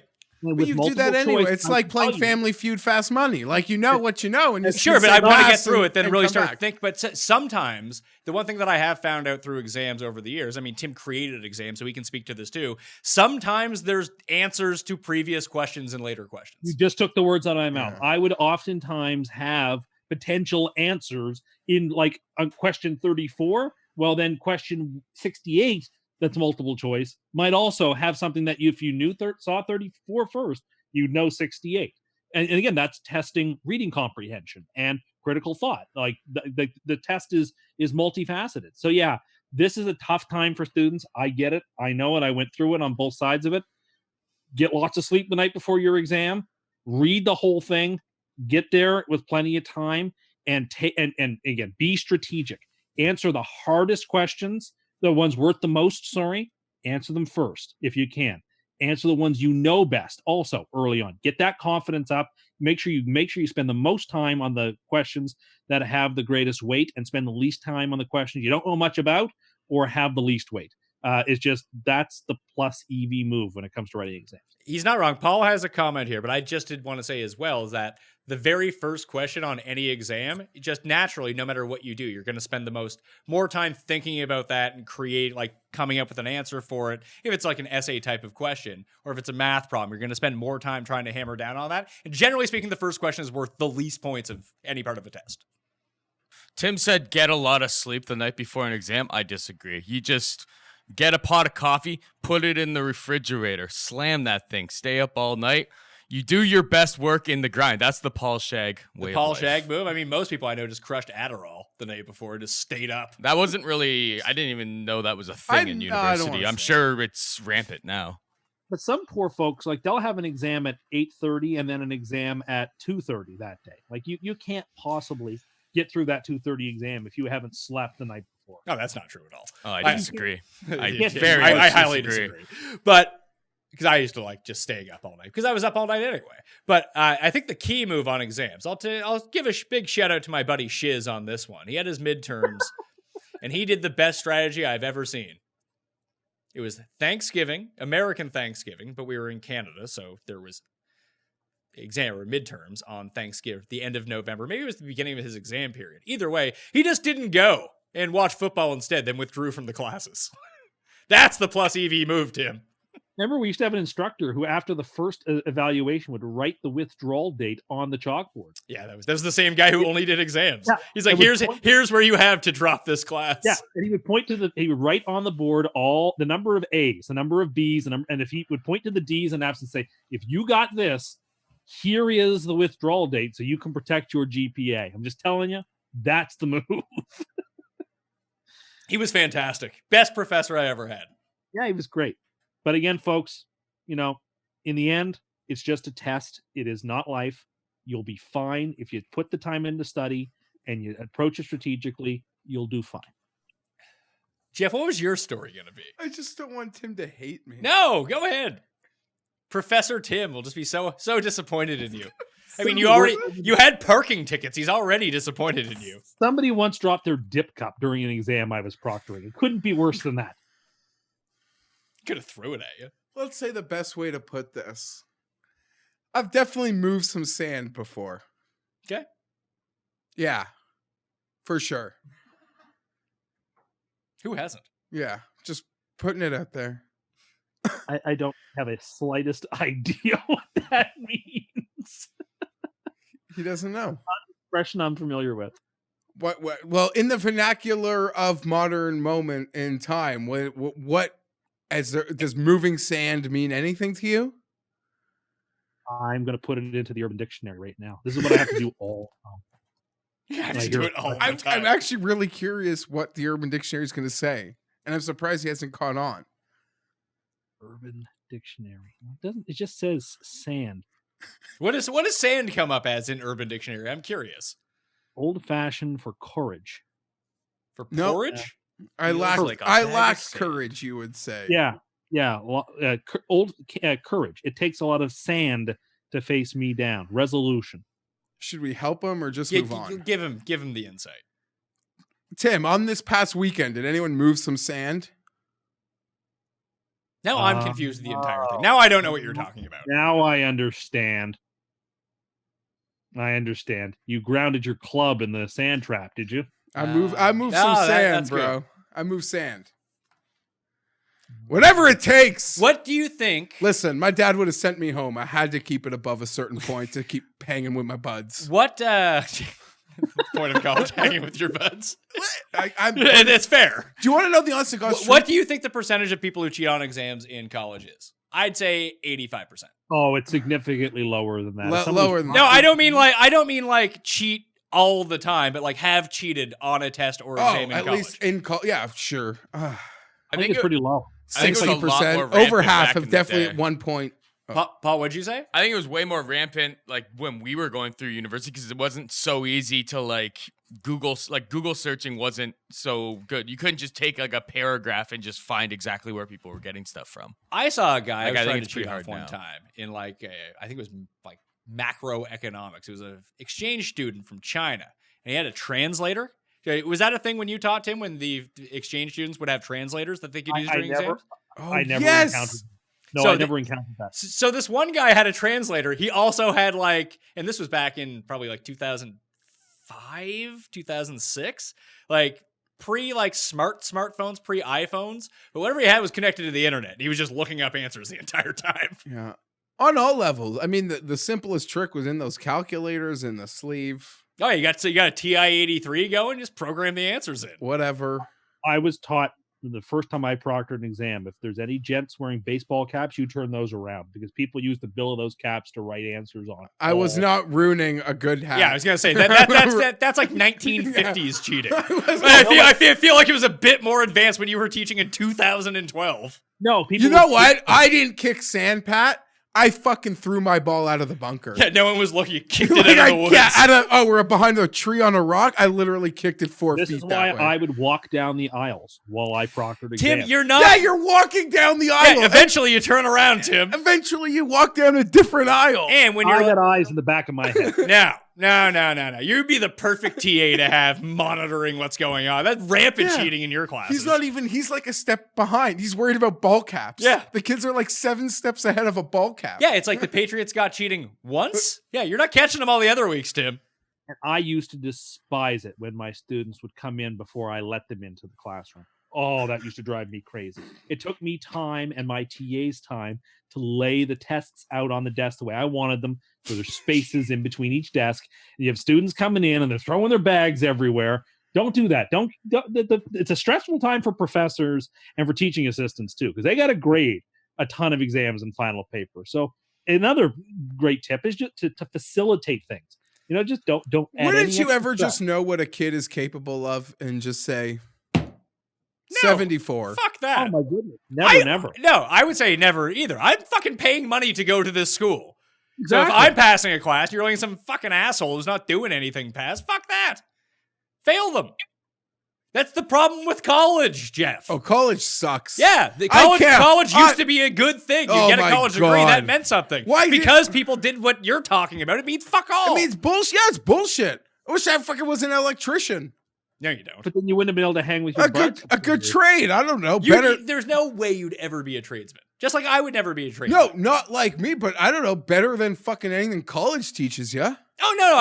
I gather what you're saying is that the practical knowledge of what you learn at trade school is probably more valuable than what you do for any arts degree, let's say. Yeah, or you get like a communications degree and entry level is free intern. Yeah, no, I'm with you on that. Oh, But you're fucking saying you insane. wish you were an electrician. Oh, You do not wish Look you were at an these electrician. Yeah. hands. They don't know. My dad's a plumber. Like he basically just told me, like, don't be a plumber. I wish I was a farmer. You said you could be. You can be a farmer if you want to. I think in another life I would have been a superb gentleman. It's not too late Was to it buy on- a plot. He already lives in like and the grow a country crop. anyway. But were you a part of the show? I mean, I think it was with Gary, where Tim said he'd make a good farmer because he could do things like right in the evening. That's a big part of farming, according to Tim. You have to He spend wants to be a time farmer from outdoors. colonial times. You have to spend time outdoors to be a farmer, for the record. Tim. That's tough, isn't it, Tim? As a great endorsement, that may be a challenge. Well, I've been made an endorsement through years of conditioning, like in my natural state, perhaps with a piece of hay in my teeth and a straw Just- hat, pair of overalls standing behind the tiller and the plow and What till? To till the land. Oh, I thought you just said till, like you were like charging for something. You were like I am- selling No. pumpkins. So grateful that we went to school in the era just as the electronic copy of the essay was like in its infancy. Like some teachers would, it was actually way less teachers would ask for it than who would. Now I'm sure it's mandatory. Oh, you could, when I was, But I could write anything. Tim, when we were in undergrad, you could go on Wikipedia and basically copy Wikipedia, change a few words, and people would be none the wiser. Yeah. Now, I mean, from my side of things, if anytime when I was grading assignments, anytime I came across a sentence that I was suspicious of, you just type it into the Google machine in between quotation marks. Boom, there it is. Boom. Yeah, like but the professors weren't like Tim as a professor is a lot savvier than most like these ancient professors. Oh yeah, exactly. Paul?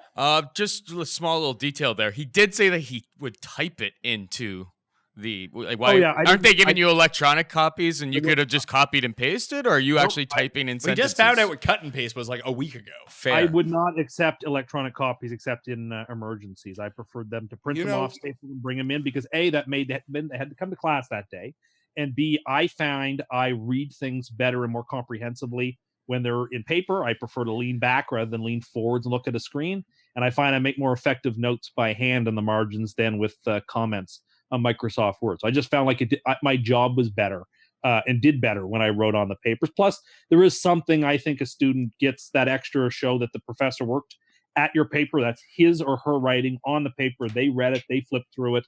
I don't know. Am I old-fashioned? Sure, but that's the way until just recently, like that's the way I actually agree with him. I have the greatest story ever, come to think of it.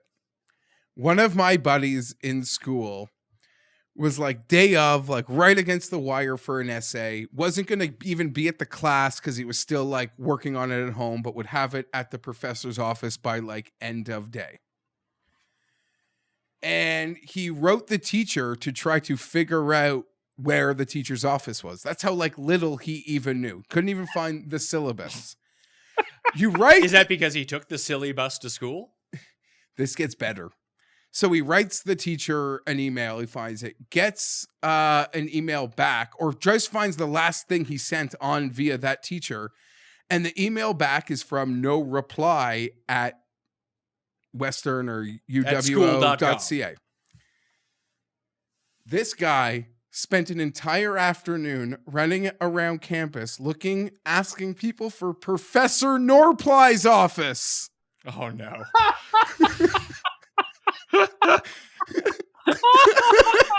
I swear to God. He's looking in the directory for Professor Norply. It was so good. That's amazing. We died. Tim was a hard-ass professor. So students would always come crying to him for better marks or extensions. Yeah. And Tim is pretty steady. Tim pays his parking tickets day of. You think he's going to give you an extension for no reason on anything? What's the most pathetic one you've heard, Tim?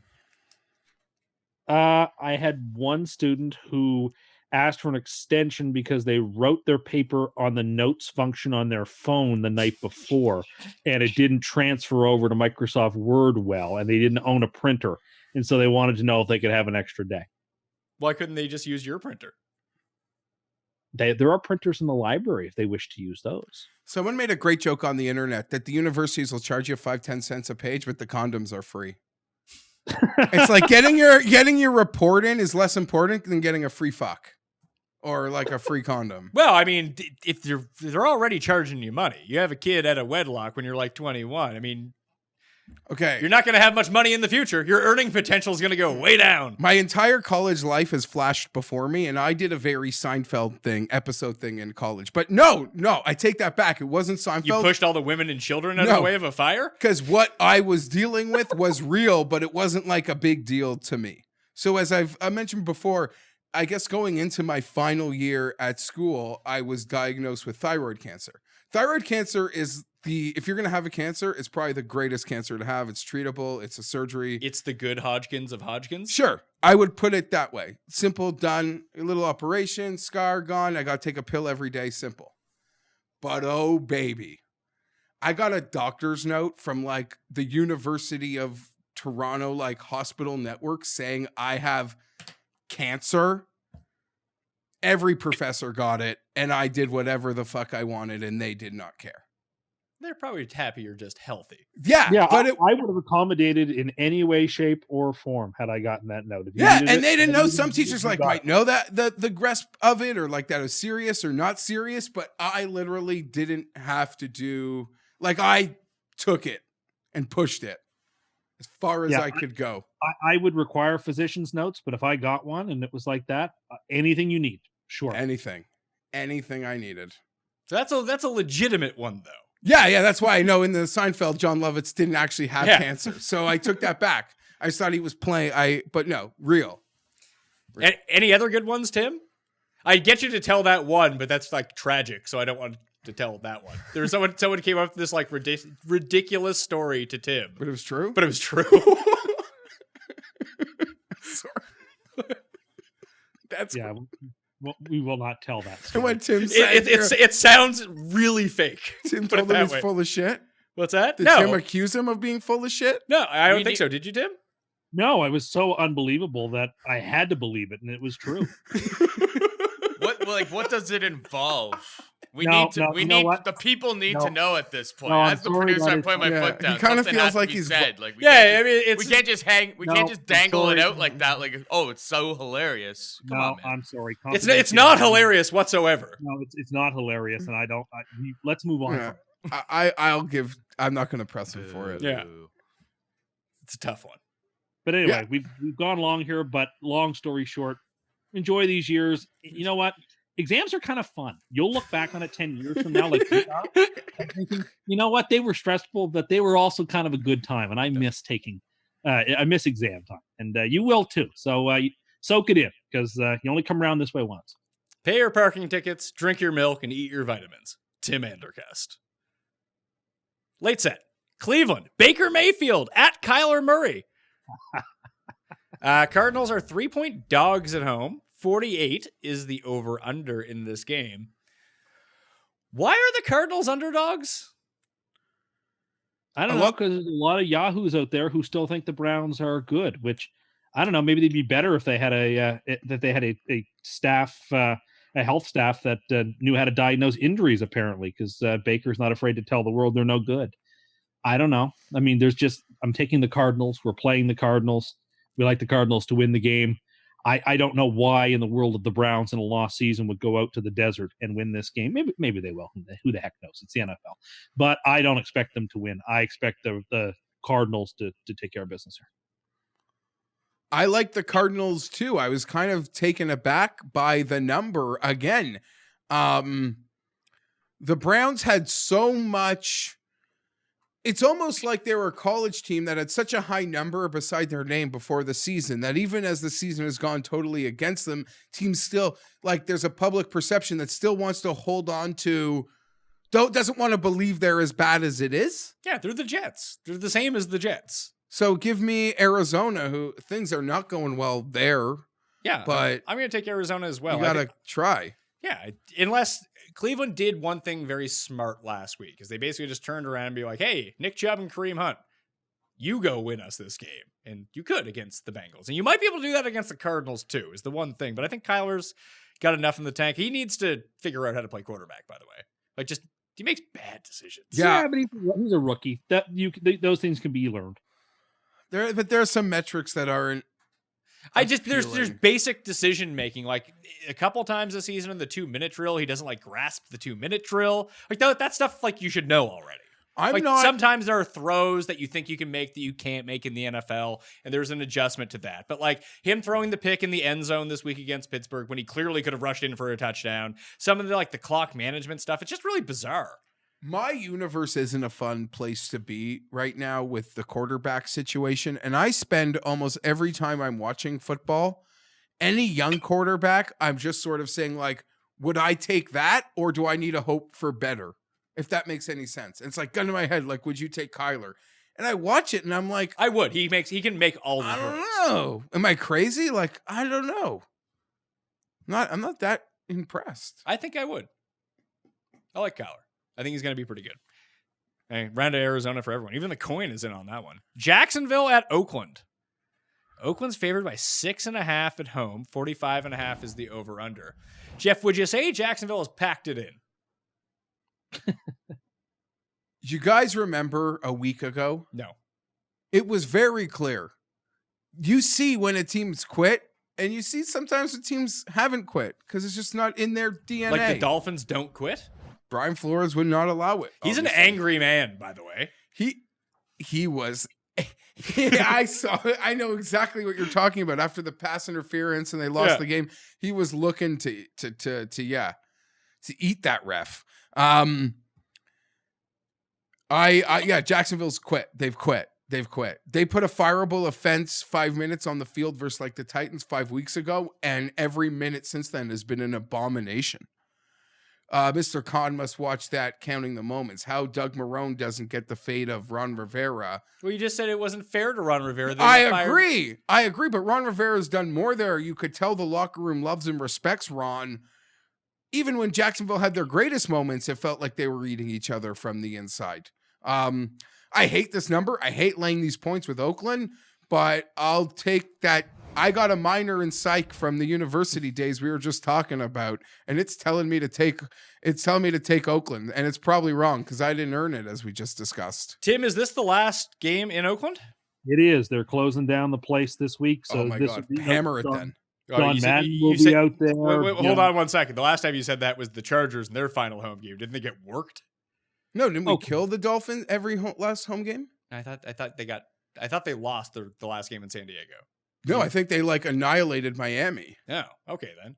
Anyway, I like Oakland in this game. Who else is going to be there, Tim? Bill Romanowski? I doubt Bill Romanowski will be there, but Marcus Allen will probably be there. Dave Casper, like the best of the best all-time Raiders probably will be. I don't know why I said Dave Casper because I don't even think he was a Raider. Now they think, yeah, sure he was.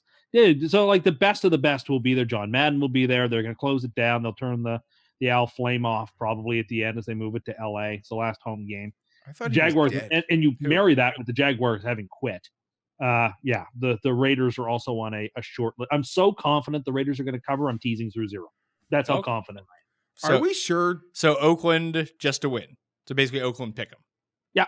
Well, plus 0.5, but yeah. So it's a pick 'em. Yeah. I have a really embarrassing question. You thought John Madden was dead? Yeah. No, he is not. I mean, good for him. He's really just disappeared. I mean, good for him for still being alive. And good for him for not even a lot of these guys, they'll leave the booth, but they'll do a 5 good minutes. No, he's retired. On Westwood 1 halftime. Like Musburger's still out there doing the Vegas network. Sure, all sorts of things. Or even doing 5 minutes at halftime with John Madden, just something. Do you know how mad Tim is at you right now? You just gave John Madden credit for still being alive. All Tim wants is credit. He's not getting credit for still being alive. I bet you that pisses him off. No, he gave John credit for quietly retiring and just with dignity saying goodbye. That's not what he said. He said... I thought that's what I was saying. Props to that. Just retiring and... No, you were just convinced he was dead and wow, he's still alive. How about that? Fair enough.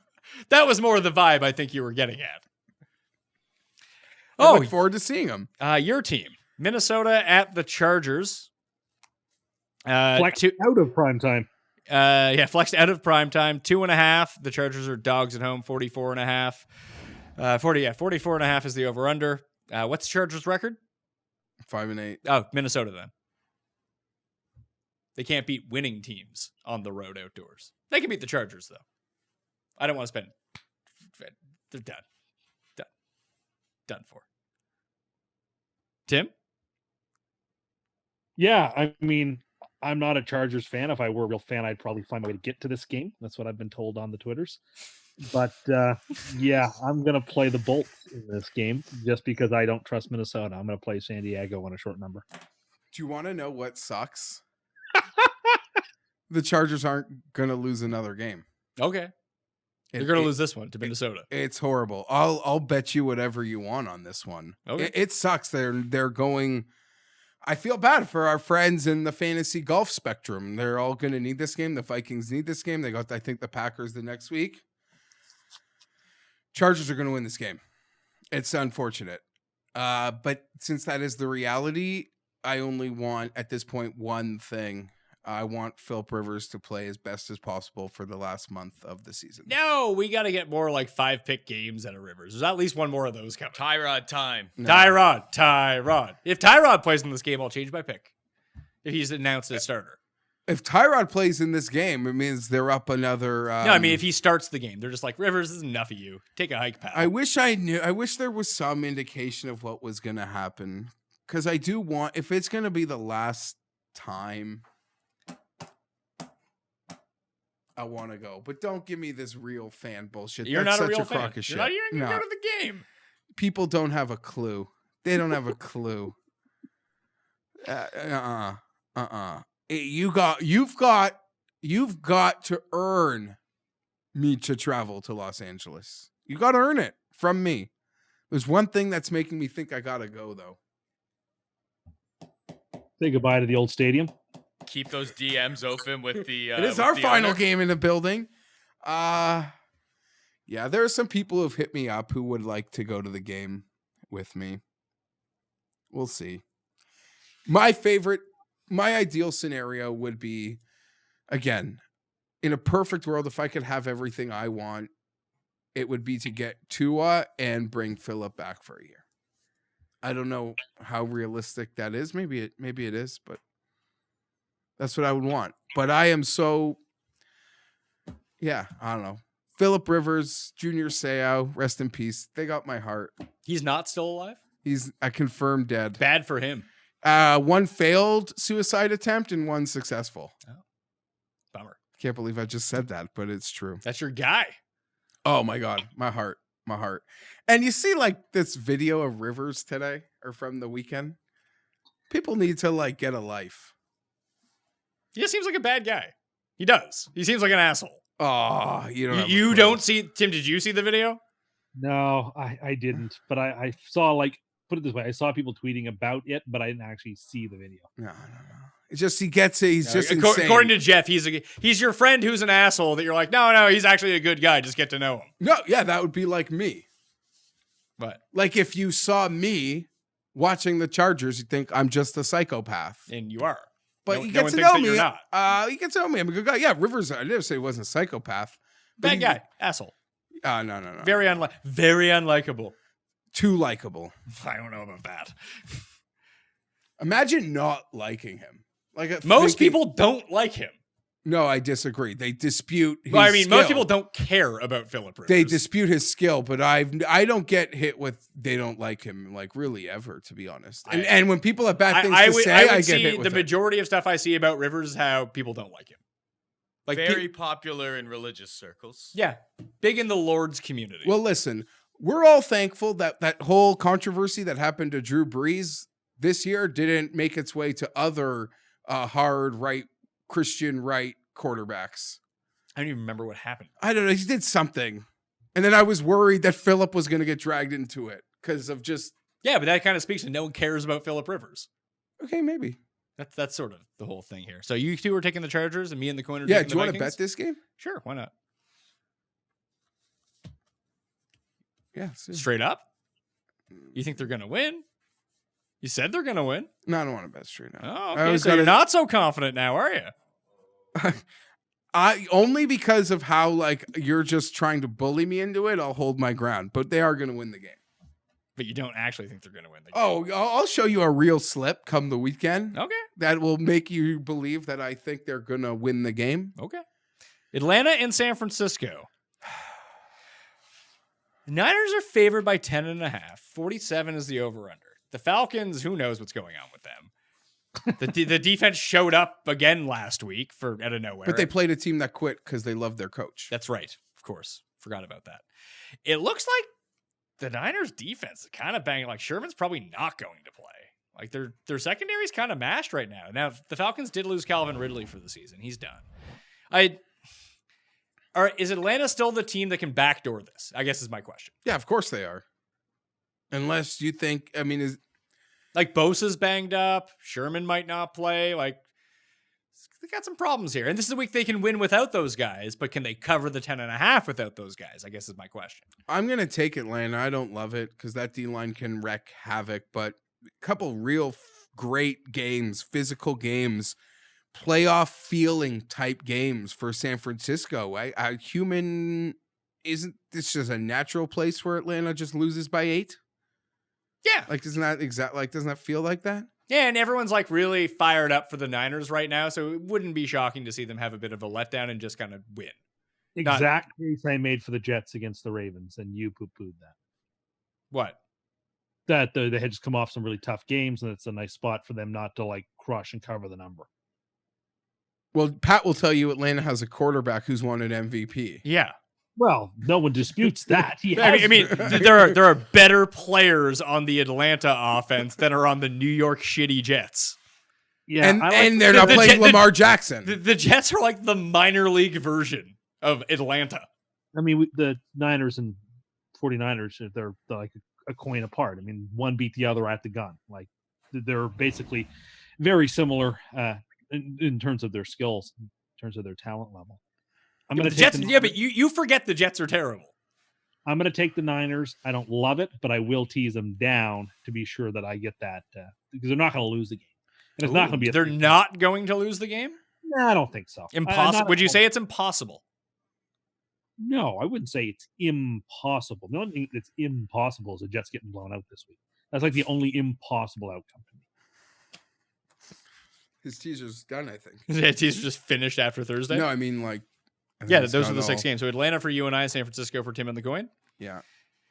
The Rams at Dallas. Dallas is favored by a point. This opened at -4 for the Cowboys. And almost like that Bears game, instantly got pounded down to 1. 49 is the over-under. I want to see what happens in the Philly game first if I was going to bet this one. Because if Philly loses, I think the Rams are going to win. I don't like the Rams all that much. I don't like Dallas either. But it's a good spot for Dallas. They lost on Thursday last week. The Rams coming off a game that everyone watched. Oh, the Rams are back. They look great. The Rams aren't all that good. Jared Goff sucks. Like, he's not good. They win this week. The Vikings lose to the Chargers. It's the Rams in the playoffs right now, not the Vikings. Tim, I wanted to, because there's of the 3 people involved here, only 2 people will care and only 2 people have a clue. And I don't mean that as an insult because you don't care and don't want to care. It is a real kick in the nuts to know that the Chargers will be hooking up the Rams. Yes, it is. Because there's some ugly stuff happening behind the scenes right now, and the last thing the Chargers want to do is help the Rams find a playoff spot. Did the Rams beat the Vikings? No, but the Rams have the better. That was early. Like, they haven't played this year. But the Rams have the better conference record. Didn't they play on primetime early in the year, or that was last year? Maybe that was last year. Last season. They didn't play. But like I said, the Rams have the better conference record. So the Vikings can't slip up or the Rams will jump them. And maybe they should. The Rams are a better team. I told you, the Rams are an incredibly dangerous team. If they get in the tournament, they can win the Super Bowl. They almost did last year. I mean, we just saw it last year. If they go up against a good defense, they have the shittiest quarterback in the playoffs. This was a game that I hard flip-flopped on from the show. As you know, in our correspondence, I said that I was going to bet the Rams. That felt like a spot, though. Yeah, it probably did. And I was just so like, I was just, because, I'm anti-Ram. I do think they are in a world of hurt. But to Tim's point, they can present some challenges for some teams. But I don't know. To your point, they're overrating beating Seattle, who the public doesn't really accept Seattle's flaws, like maybe the DVOA or some of the metrics would say Seattle is flawed, but they are built in a way that could really expose Seattle's flaws, and we saw it. Yeah.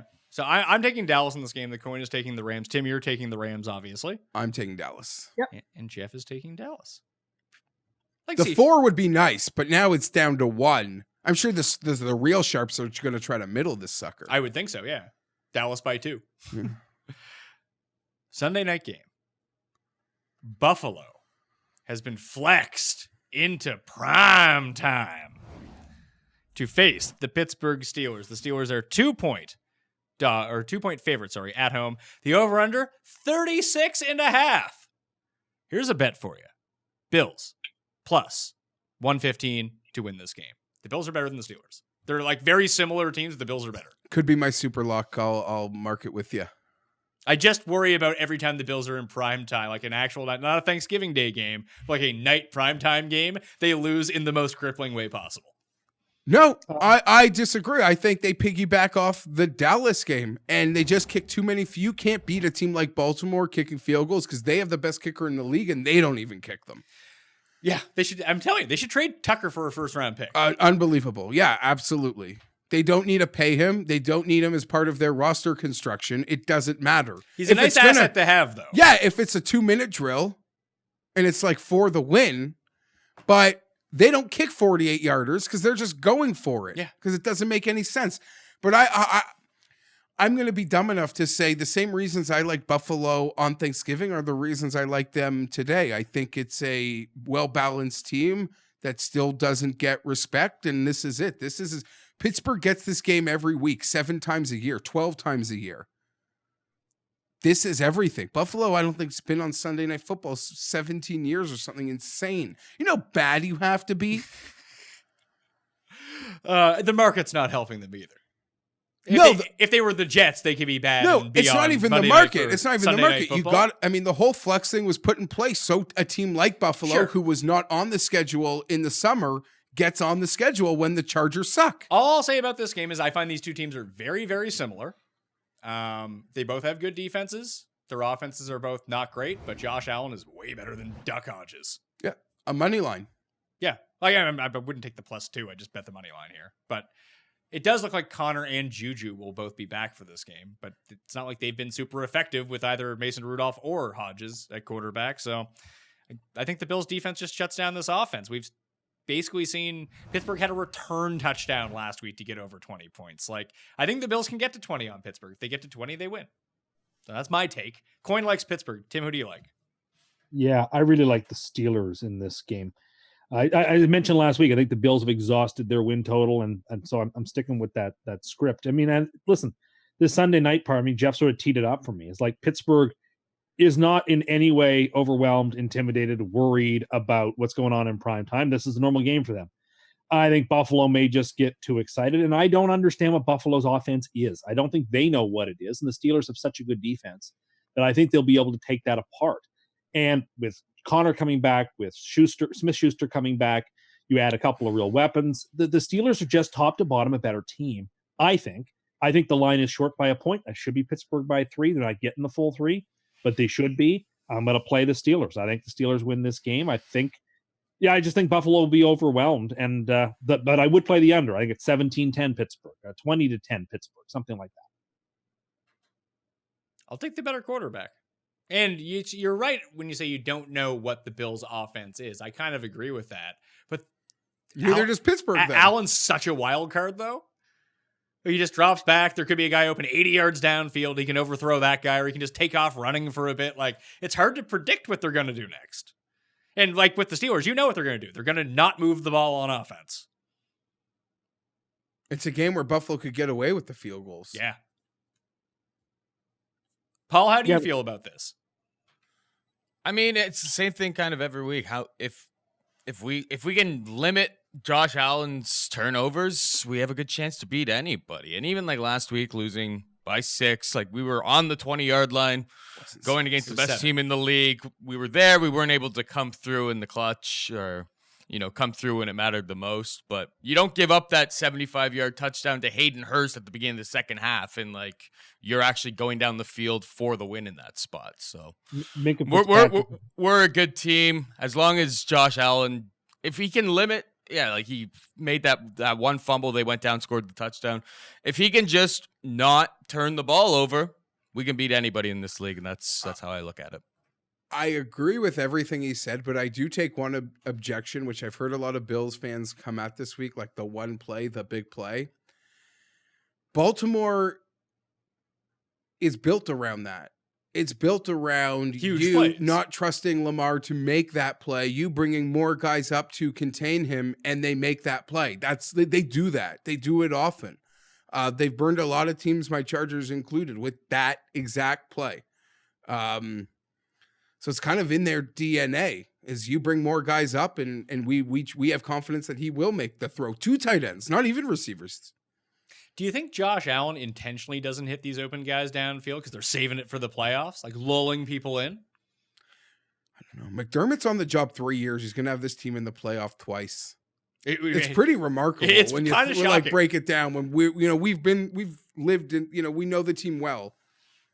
Paul, I do worry about like if it's windy in this game. Josh Allen is not the most accurate quarterback at the best of times. Yeah, You add some wind to the game. no, and he was things get- overthrowing people into the wind last week. Oh yeah, like he's got a cannon, but the thing is, his accuracy at the best of times, like in dome conditions, can be spotty. So you put him if it's in Pittsburgh and it's windy that night, and they're getting back Connor and Do you think Juju. Al Like, Michaels has ever? I can definitely see us losing this game. Has Al Michaels ever seen the Bills play? I don't know. He's friends with OJ, so probably back in the day. The last time the Bills were on Sunday Night Football was the Patriots' 2007 perfect season. They were flexed in and they played the game in Buffalo, and it was like 55-10 for the Patriots. Sounds about right. That was the last time the Bills played on Sunday Night Football. Let's go Buffalo. Beat the Steelers here. The Yeah, get to double digits. Well, if the Steelers, Clinch. well, if the Steelers lose, now that AFC is back wide open again. That brings Indy back into play. It brings Tennessee, even if they lose, back into play. Like, there's still different stuff that can go on. Well, Tennessee's in a great spot because they have 2 outs. They have a division and a wild card. Yeah, but if they lose the division, that means they probably would have lost twice coming down the stretch to Houston. Yeah, So they have they're probably out. Yes, the head-to-head. have- Yeah. Texans, Saints, Texans, which it's probably the hardest 3-game stretch left. And if somehow, like, let's say Pittsburgh wins this game and then Tennessee ends up in a tie with Buffalo, Buffalo beat Tennessee, so they're out on that. Yeah. Not great, Bob. Indy and New Orleans on a Monday Night Football. -9.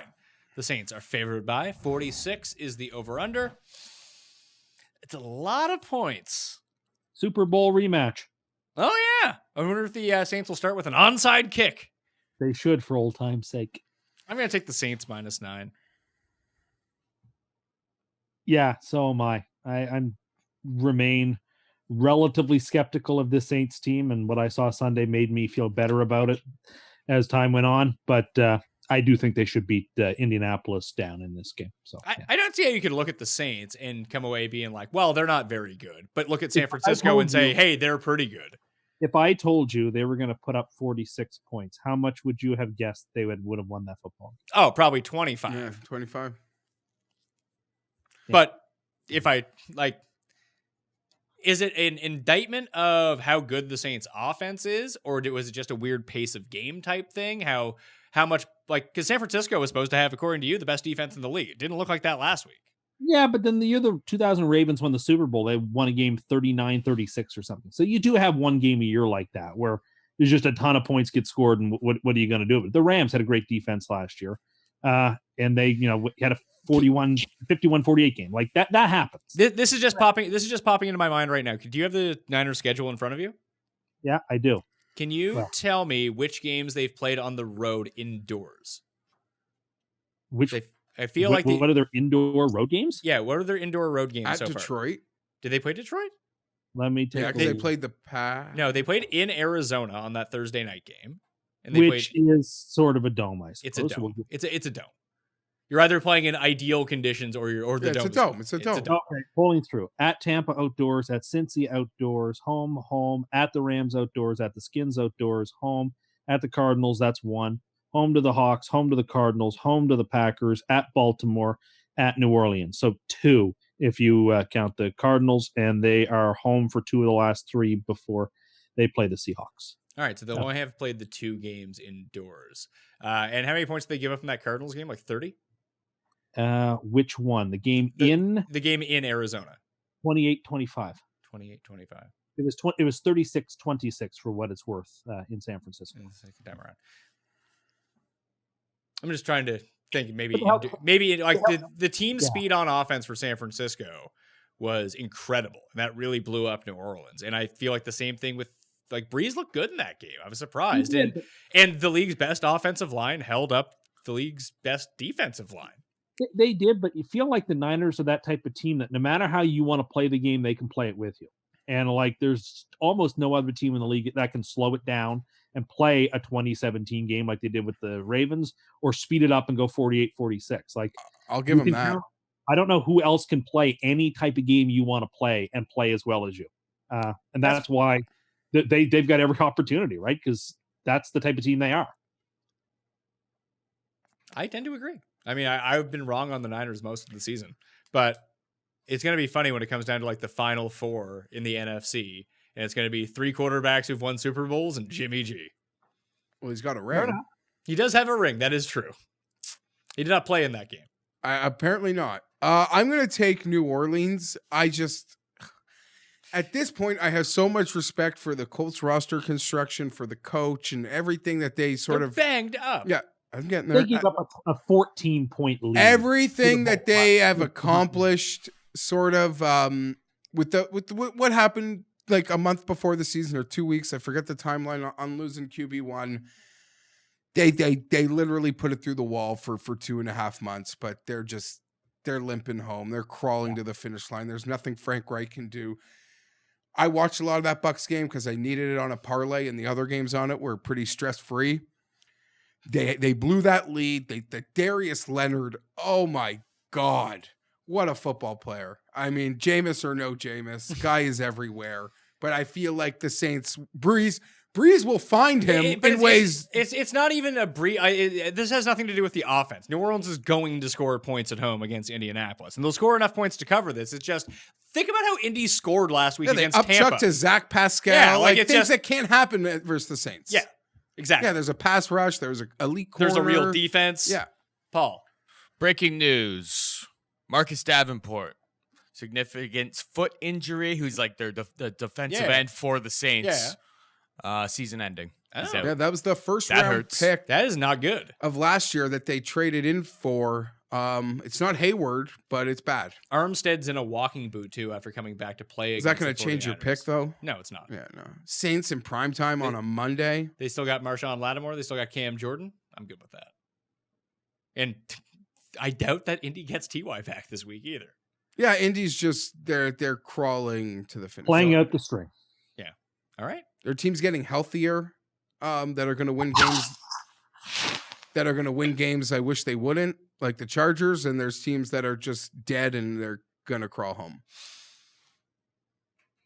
Starting to think Cincinnati might beat the Patriots. Be kind of funny. They're not, but it'd be funny. Superlocks of the week. I was the only one to actually hit my Superlock last week. I'm catching up. 5-8-1. Good year for me. Jeff, you're 6-6. That puts you in the lead because Tim is 6-7. I'm 500 everywhere. Yeah, you're 500 just basically across the board. I'm just a fence sitter. Tim, it seemed like you had a strong leans on like 8 of these games. Which one is your Superlock? I'm taking the Jets. Of course you are. I don't want to embarrass the show. You're taking the Chargers? No, I don't want to embarrass the show. Like Tim, DMing me a couple weeks ago. Let's not embarrass the show and say we're both making the playoffs. It'd be a horrible look. Don't worry, Tim. I wasn't. That's your job. Tim, you know what I'm talking about? I do know what you're talking about.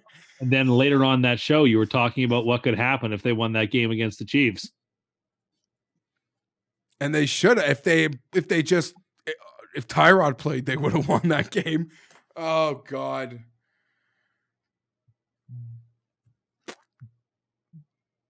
Buffalo or Dallas is where I'm leaning. Okay. Buffalo made my short list too. It was one of 3 games. Dallas -1 for Jeff. My short list was Buffalo +2. I don't have the guts to take the Skins +4.5. It does feel good. Even Chicago, I thought about. I just didn't have the guts like that one too. I'm going to take Miami +3.5 against the Giants. The Giants suck. Yeah, it's a good pick. Good pick. So that's where I am going. Tim, can you please recap your free money teaser? Did you know that someone played against your free money teaser every week this season? They've won 5 times. I find it hard to believe they've won 5 times. I don't know if I can remember a single time where I got every side wrong. So. Yeah, but you don't need to get every side wrong. A lot of the middle. Yeah, most games are one-score games. Yeah, that's fair. Okay, sorry, I wasn't thinking. So you're 1-14. Let's have a winner. New York, Jets, Oakland, San Francisco, Texans, Dolphins, Patriots. Put her all together, it's plus 450. Plus 450 for Tim on his 7-point teaser. Yes, sir. I sanction it. You like it? I like it.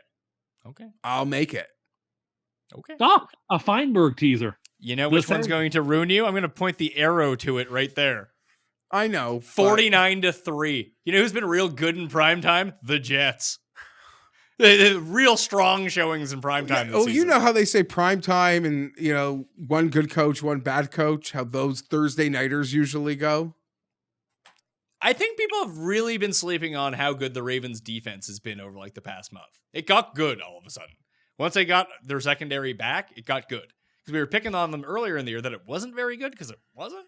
Then everyone got healthy. It's good again. They have a pass rush all of a sudden. They can cover people. Yeah, they're very well coached. Even, what's his name? He didn't get any head coaching jobs last year. Greg Roman? No, Greg Roman's the offensive coordinator, but Wink Martindale? Yes. It's probably because his fucking name is Wink. No, man, that defense. Imagine hiring a guy named Wink. What about witches in nature's colors? I mean, besides that, they don't believe in anything except for life exists on the 49th vibration. But I mean, we don't wear, we don't wear hats. We don't wear hats. Right. So yeah, that's the teaser. That'll do it on the Pat Mayo Experience. Have you, I guarantee you have not voted for me for that thing, have you? No, we spoke about it yesterday. And you told me. I want to thank you for that. Sorry, fuck me. Geoff Fienberg, you can follow him on Twitter. I don't try to make you have to do more work. I do feel bad about that. It's okay. We have a major show coming out next Monday in lieu of the waiver wire show that I normally do. Bright and early, Monday morning. Going to win the Masters. Gary Woodland is going to win the Masters? Yeah, you heard it here first. So you're at least you've moved on to a guy who's in the field this year after Cameron Champ. It's like, do you have two other names quickly? Pardon me? Usually you give us three names. Well, that's usually like the day before the Masters. Day off, but I'm leaning Gary to pick as my number one guy at Augusta. Well, can you please leave Geoff alone? Like, Gary Woodland is a Fienberg guy. You curse Agreed, the but Chargers you know what I know this about year. Gary Woodland? he doesn't win at long courses. 2019 call it a par has been a 70, tough he's got a year chance. for Geoff. My And point being is, you're a lot to blame for it. Have you ever seen Gary Woodland chip from a tight lie? Of course, Tim hasn't. It doesn't. It's not. Trust me. This is not. It's not the Gary tournament. You have the I watched him wire to wire at Pebble Beach, and I was very impressed. You Draining pick like the 70 peak foot moment putts. of someone's entire life, and then think that will. You know what I'm saying? I should also mention Winged Foot's a home course for Phil, so he's very live at the U.S. Open. Yeah. What happened last time? He would have won if he hit 5 wood off the tee at 18, or What did Monty he- won if Monty had hit one club more on 18. So they Worst didn't win, is what you're saying. And Phil lost in the most tragic way possible. Yes, Phil and Monty both. I was cheering deeply for both of them that day. I didn't care who won because I loved them both. Wanted one of them to win, and they both crashed out to let Ogilvy win. And it's very tough track though. Plus 6 or 7 is going to win that thing. I told you. Yeah. Spoiler for the major show. I said that Tim would love the fact that the winning score is going to be like +5 or +6. It's the best. That's Winged a real Cust score. It's Winged Foot is so hard. Apparently, it's like it's just unbearable. We should go. Well, we've already bet on Tommy Fleetwood to win, so we might as well go. It's a major. Why would Tommy Fleetwood win? Tim, help me settle this so people will know in the future. Tommy Fleetwood, how far was that putt on 18 that he gagged? That he had the round of his life, but he missed that putt on 18. How far was it? 10 feet. 10 feet. That's what I thought. Yeah, You said 8 feet. I thought like 10. Yeah, right. But you Yeah, thought and it he was said- like I thought it was a lot longer. you thought it was He like in the just- 20s. yeah. He comes off one of the hardest courses in the entire world, the Shinnecock Hills, and all he can talk about is little putt he missed on 18. Not that he played the round of his life. You mean the putt that if he had made, he'd be in a playoff with Brooks He would never, to win the ever- U.S. Open? You're will talking never about play this around like you're making it seem like it's a Sunday at the Valspar in Tampa, and you can just shrug it off. It's a major No. championship. He played the best round he's ever going to play in his entire life. And the only thing he has to say is, man, I should have made that putt on 18. How about show a little bit of gratitude that you just played the best round you are ever going to play. Do you know what Tim has? Tim has a loser mentality. I don't know. That's how losers think. Winners want to win, and they're not happy if they don't win. I don't understand his law. Like, I can't. He should be elated. He just played as well as a human being can play on that track, and he's clearly not. He lipped out a putt on 18. If he had made the putt, how many putts did he make from 40 feet away? Sure, no, I agree with you. We understand water finds its level. Pat gets so mad at me when I complain about a guy missing a putt that just hit like a 60-foot chip. Water does find its level, but obviously that's how he's going to feel at a major championship. Knowing that he probably needs one more shot to get there. No, I disagree. He should have shown a little bit more. I did not like that. I felt like that was the wrong. That's probably attitude. good for Tommy Fleetwood's future prospects, by the way. Not elite wood. Tim doesn't like him, although Tim picked him to win the British Open one year. I like DJ to win at Royal St. George's. I'm not going to throw a stone at that. So Tim is picking Phil and DJ, the guys who just gagged away championships at the places where they're playing again. And at the PGA, I have no clue. No one's ever been there, so I'll take Koepka. What do you mean no one's ever been there? Like for a major championship. They've never played that setup for a major championship, so we don't know how it'll look. But I'll take Koepka because he's the best player in the world.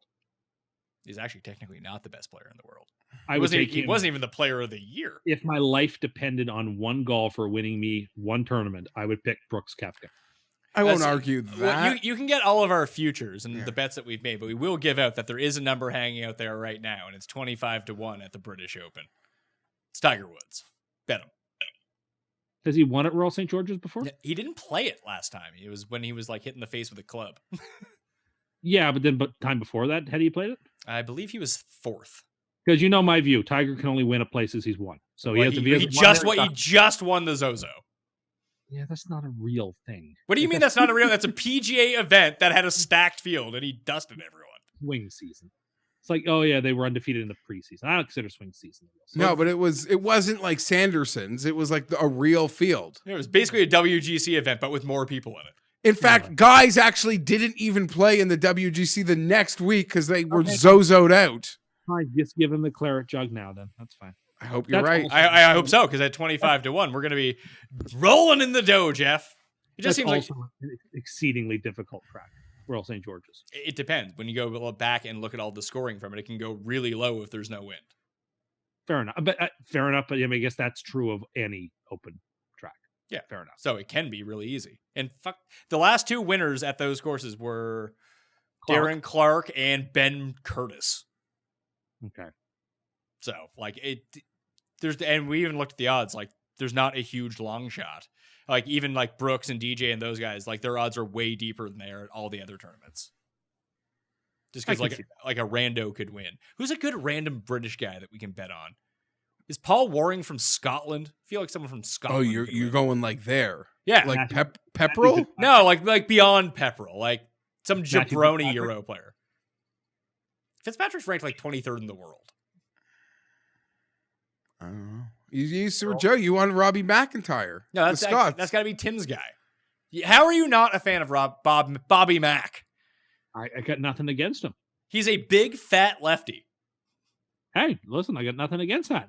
If only he wore 2 gloves and rocked a fedora.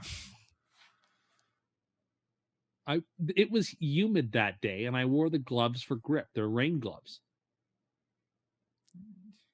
I played that day. It was fine out. And then in the fall, when it gets chilly, I wear 2 gloves because it gets cold. To bring the show full circle, you're pathetic. Tim and Cust. Tim and Cust. That is not my name. Very pathetic. That's what people are saying. Oh, I can't wait for 49-3. That is my prediction for the Thursday night game. No, feeling good. Feeling jazzed about it. All right. Thanks to Paul behind the camera. Thanks to Tim. Thanks to The Coin. Remember to vote Mayo. The voting doesn't really matter if you're right or if you're wrong. just vote for me to win, all right? You're watching the show. If you've made it 2 hours and 15 minutes in, hit me back with some time, all right? Hit me back with a vote. Just go vote every single day, okay? Thank you. I'm Pat Mayo. Check out the cheat sheet on Facebook. Check out the rest of the shit in the comment section. $75 giveaway if you subscribe to the show. 5-star iTunes review, DraftKings handle, yada, yada, yada. $20 review if you smash the button for the like-ins. And give me your favorite total or spread, okay? I'm Pat Mayo. Thank you all for watching. I'm running out of words. I'll see you next time. That Mayo experience. Experience.